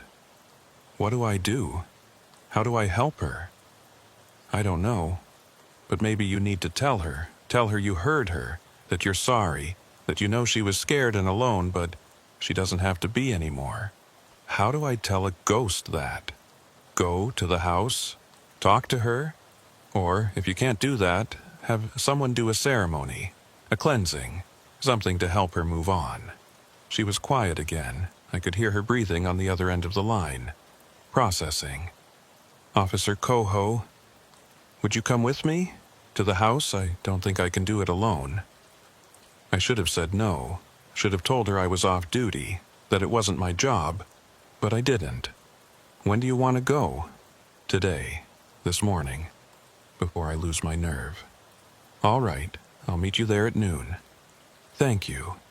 Thank you so much. We hung up. I sat in my car in the station parking lot wondering what I'd just agreed to. Taking a grieving daughter to her dead mother's haunted house. That wasn't in any police manual I'd ever read. But it felt right. It felt necessary. I drove home and tried to sleep, but couldn't. My mind kept replaying the night's events. The footprints that led nowhere. The static in the voice. The figure in the doorway, reaching. At 11:30, I gave up on sleep and drove back to County Road 9. The desert looked different in daylight. Less menacing. Just empty red earth and scattered vegetation under a pale blue sky. The house came into view as I crossed the cattle guard. Just a small building with a blue door. Nothing special about it. But I could feel it as I got closer. That heaviness. That sense of something waiting. A silver sedan was parked outside. Martha's daughter stood next to it, arms wrapped around herself despite the warmth of the day. I pulled up and got out. Ms. Nez, thank you for coming. She looked like her mother. Same bone structure, same dark eyes, but younger, healthier, alive. You ready? I asked. No, but let's do it anyway. We walked up to the front door together. The blue paint was faded and peeling. The wood beneath was weathered and gray. She pulled out a key and unlocked the door. It swung open with a creak. The smell hit us first. Not death. That had faded weeks ago. But something else. Stale air. Dust. The smell of a place that had been closed up too long. We stepped inside. The front room was exactly as I remembered it. Small kitchen table, wood stove, couch. Everything neat and orderly. Except for the radio. It was sitting on the table just like before. The dial was dark. But as we stood there, it flickered. Just once. Just for a second. Martha's daughter saw it too. She gasped. "Mom?" she said quietly. The radio flickered again. "Mom, it's me. It's Sarah." The radio stayed dark. But from somewhere in the house, we heard it. That same raspy breathing. Sarah took a step toward the bedroom. I followed close behind. The breathing grew louder as we approached. The bedroom door was closed. Sarah reached for the handle, hesitated, then opened it. The room was dark. Curtains drawn. But I could make out the shape of the bed, and on the bed, a figure. Sarah gasped and grabbed my arm. The figure was Martha, or the shape of Martha, translucent, flickering, like an image projected on smoke. She was lying on her side, one arm stretched toward the nightstand, toward the phone. "Mom," Sarah whispered. The figure didn't move, just kept reaching, kept trying. Sarah walked into the room. I stayed in the doorway, hand on my flashlight. "Mom, it's me. I'm here now. I'm sorry I didn't come sooner. I'm sorry I didn't answer your call." The figure flickered more intensely. The breathing became more labored. "I got your message. I heard it. I didn't know. I didn't know you were..." Her voice broke. I should have known. I should have felt it. The room grew colder. My breath came out in clouds. Sarah knelt beside the bed. tears streaming down her face. "You don't have to keep trying anymore, Mom. I'm here, I heard you. You're not alone." For a long moment, nothing happened. The figure just kept reaching, kept breathing that awful wet sound. Then Sarah did something I didn't expect. She reached out and took the phantom hand, put it in her own. The figure stopped moving. The breathing eased. "It's okay, Mom. You can rest now. You can let go." The figure turned its head, looked at Sarah, and for just a second I saw Martha's face clearly, no longer gaunt and hollow, peaceful, whole. She smiled, then she faded, like morning mist under the sun. The breathing stopped. The cold dissipated. The room returned to normal. Sarah stayed kneeling there, holding empty air where her mother's hand had been. She was sobbing quietly. I gave her a minute. Then I walked into the room and put a hand on her shoulder. "She's gone," Sarah said. "Really gone this time?" "Yeah, I think so. Do you think she's okay? Wherever she is now?" "Yeah, I think she's fine." We walked back out to the living room. The radio on the table sat dark and silent. I had the feeling it would stay that way. Sarah wiped her eyes. "Thank you for this. For believing me. For helping her. That's the job." "No. The job is catching criminals and writing tickets. This was something else. This was kindness." We left the house together. I locked the door behind us, and Sarah took the key. "What will you do with the place?" I asked. "Sell it, I think, but not right away. I'll have someone come do a blessing first. Make sure it's really clear. Then maybe a young family can make new memories here. Good memories." "That sounds right." She got in her car, and I got in mine. We drove away together, back across the cattle guard and onto the main road. As I drove, I checked my rearview mirror one last time. The house was just a distant shape now, small and insignificant against the vast desert, but it looked peaceful, like maybe finally it could rest. The next night, I drove past County Road 9 on my patrol. I didn't stop, just slowed down as I passed the turnoff. In the distance, across the dark desert, I could see the house, dark and silent. No lights, no glows, nothing. It looked peaceful, like maybe, finally, it could rest. I never got another call to that address. The rancher never reported lights again. Harold Benally told me a week later that the place felt different now. Quieter. More settled. The house sat empty for 6 months before the family sold it to a young couple from Flagstaff. They renovated it, fixed the roof, painted the walls, replaced the windows, made it new again. I drove by once after they'd moved in. Smoke was coming from the chimney. Lights were on in every window. A truck was parked outside. Children's toys in the yard. It looked like a home again. One night, about a year after we found Martha, I was having coffee with Reyes at a truck stop in Chinley. We were talking about nothing in particular, just killing time before our shifts started. "You ever think about that house?" he asked suddenly. "The one on County Road 9? Sometimes. I still don't understand what happened that night, what we saw. Maybe we're not supposed to understand it. You really think it was her? Martha Nez?" "Yeah, I do. Why, though? Why did she linger? Why couldn't she just move on?" I thought about that for a moment. About all the lonely calls I'd responded to over the years. All the people who died alone, reaching out for help that came too late, or not at all. Because she needed someone to hear her, I finally said. She needed to know that someone cared, that someone came. Even if it was too late. And that was enough, just knowing someone heard. Sometimes that's all any of us need, to know we're not alone in the dark, to know someone's listening.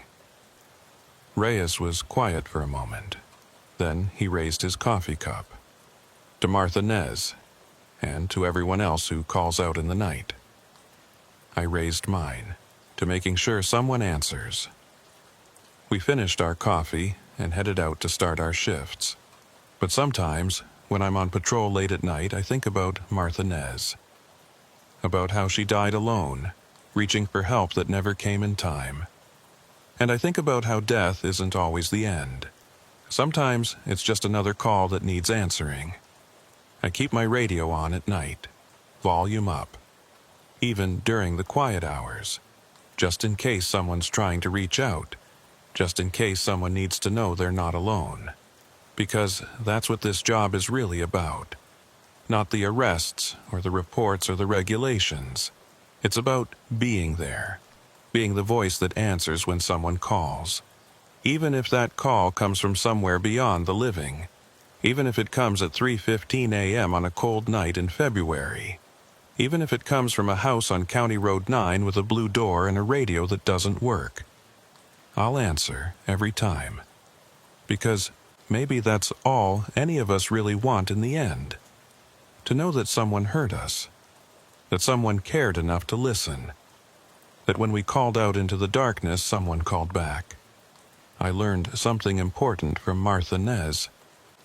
I learned that the worst thing that can happen to a person isn't death. It's dying alone. It's calling out for help and getting only silence in return. It's the fear that nobody will know, nobody will care, nobody will remember. 3 months after the house was sold, I got a letter. It was from Sarah Nez, Martha's daughter.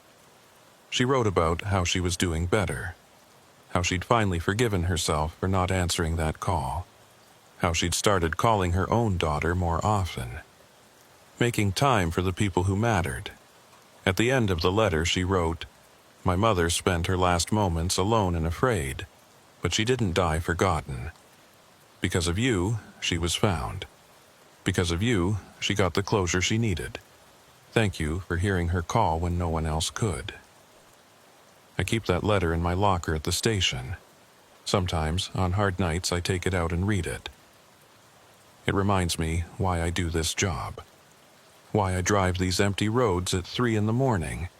Why I answer calls that other people might ignore. Because somewhere out there, someone's always calling for help. And someone needs to answer. Last week I got a new partner. Kid, fresh out of the academy. Eager and nervous. On his first night, we drove past County Road 9. "What's out that way?" he asked. "Just some houses, nothing special." "You ever get called out there?"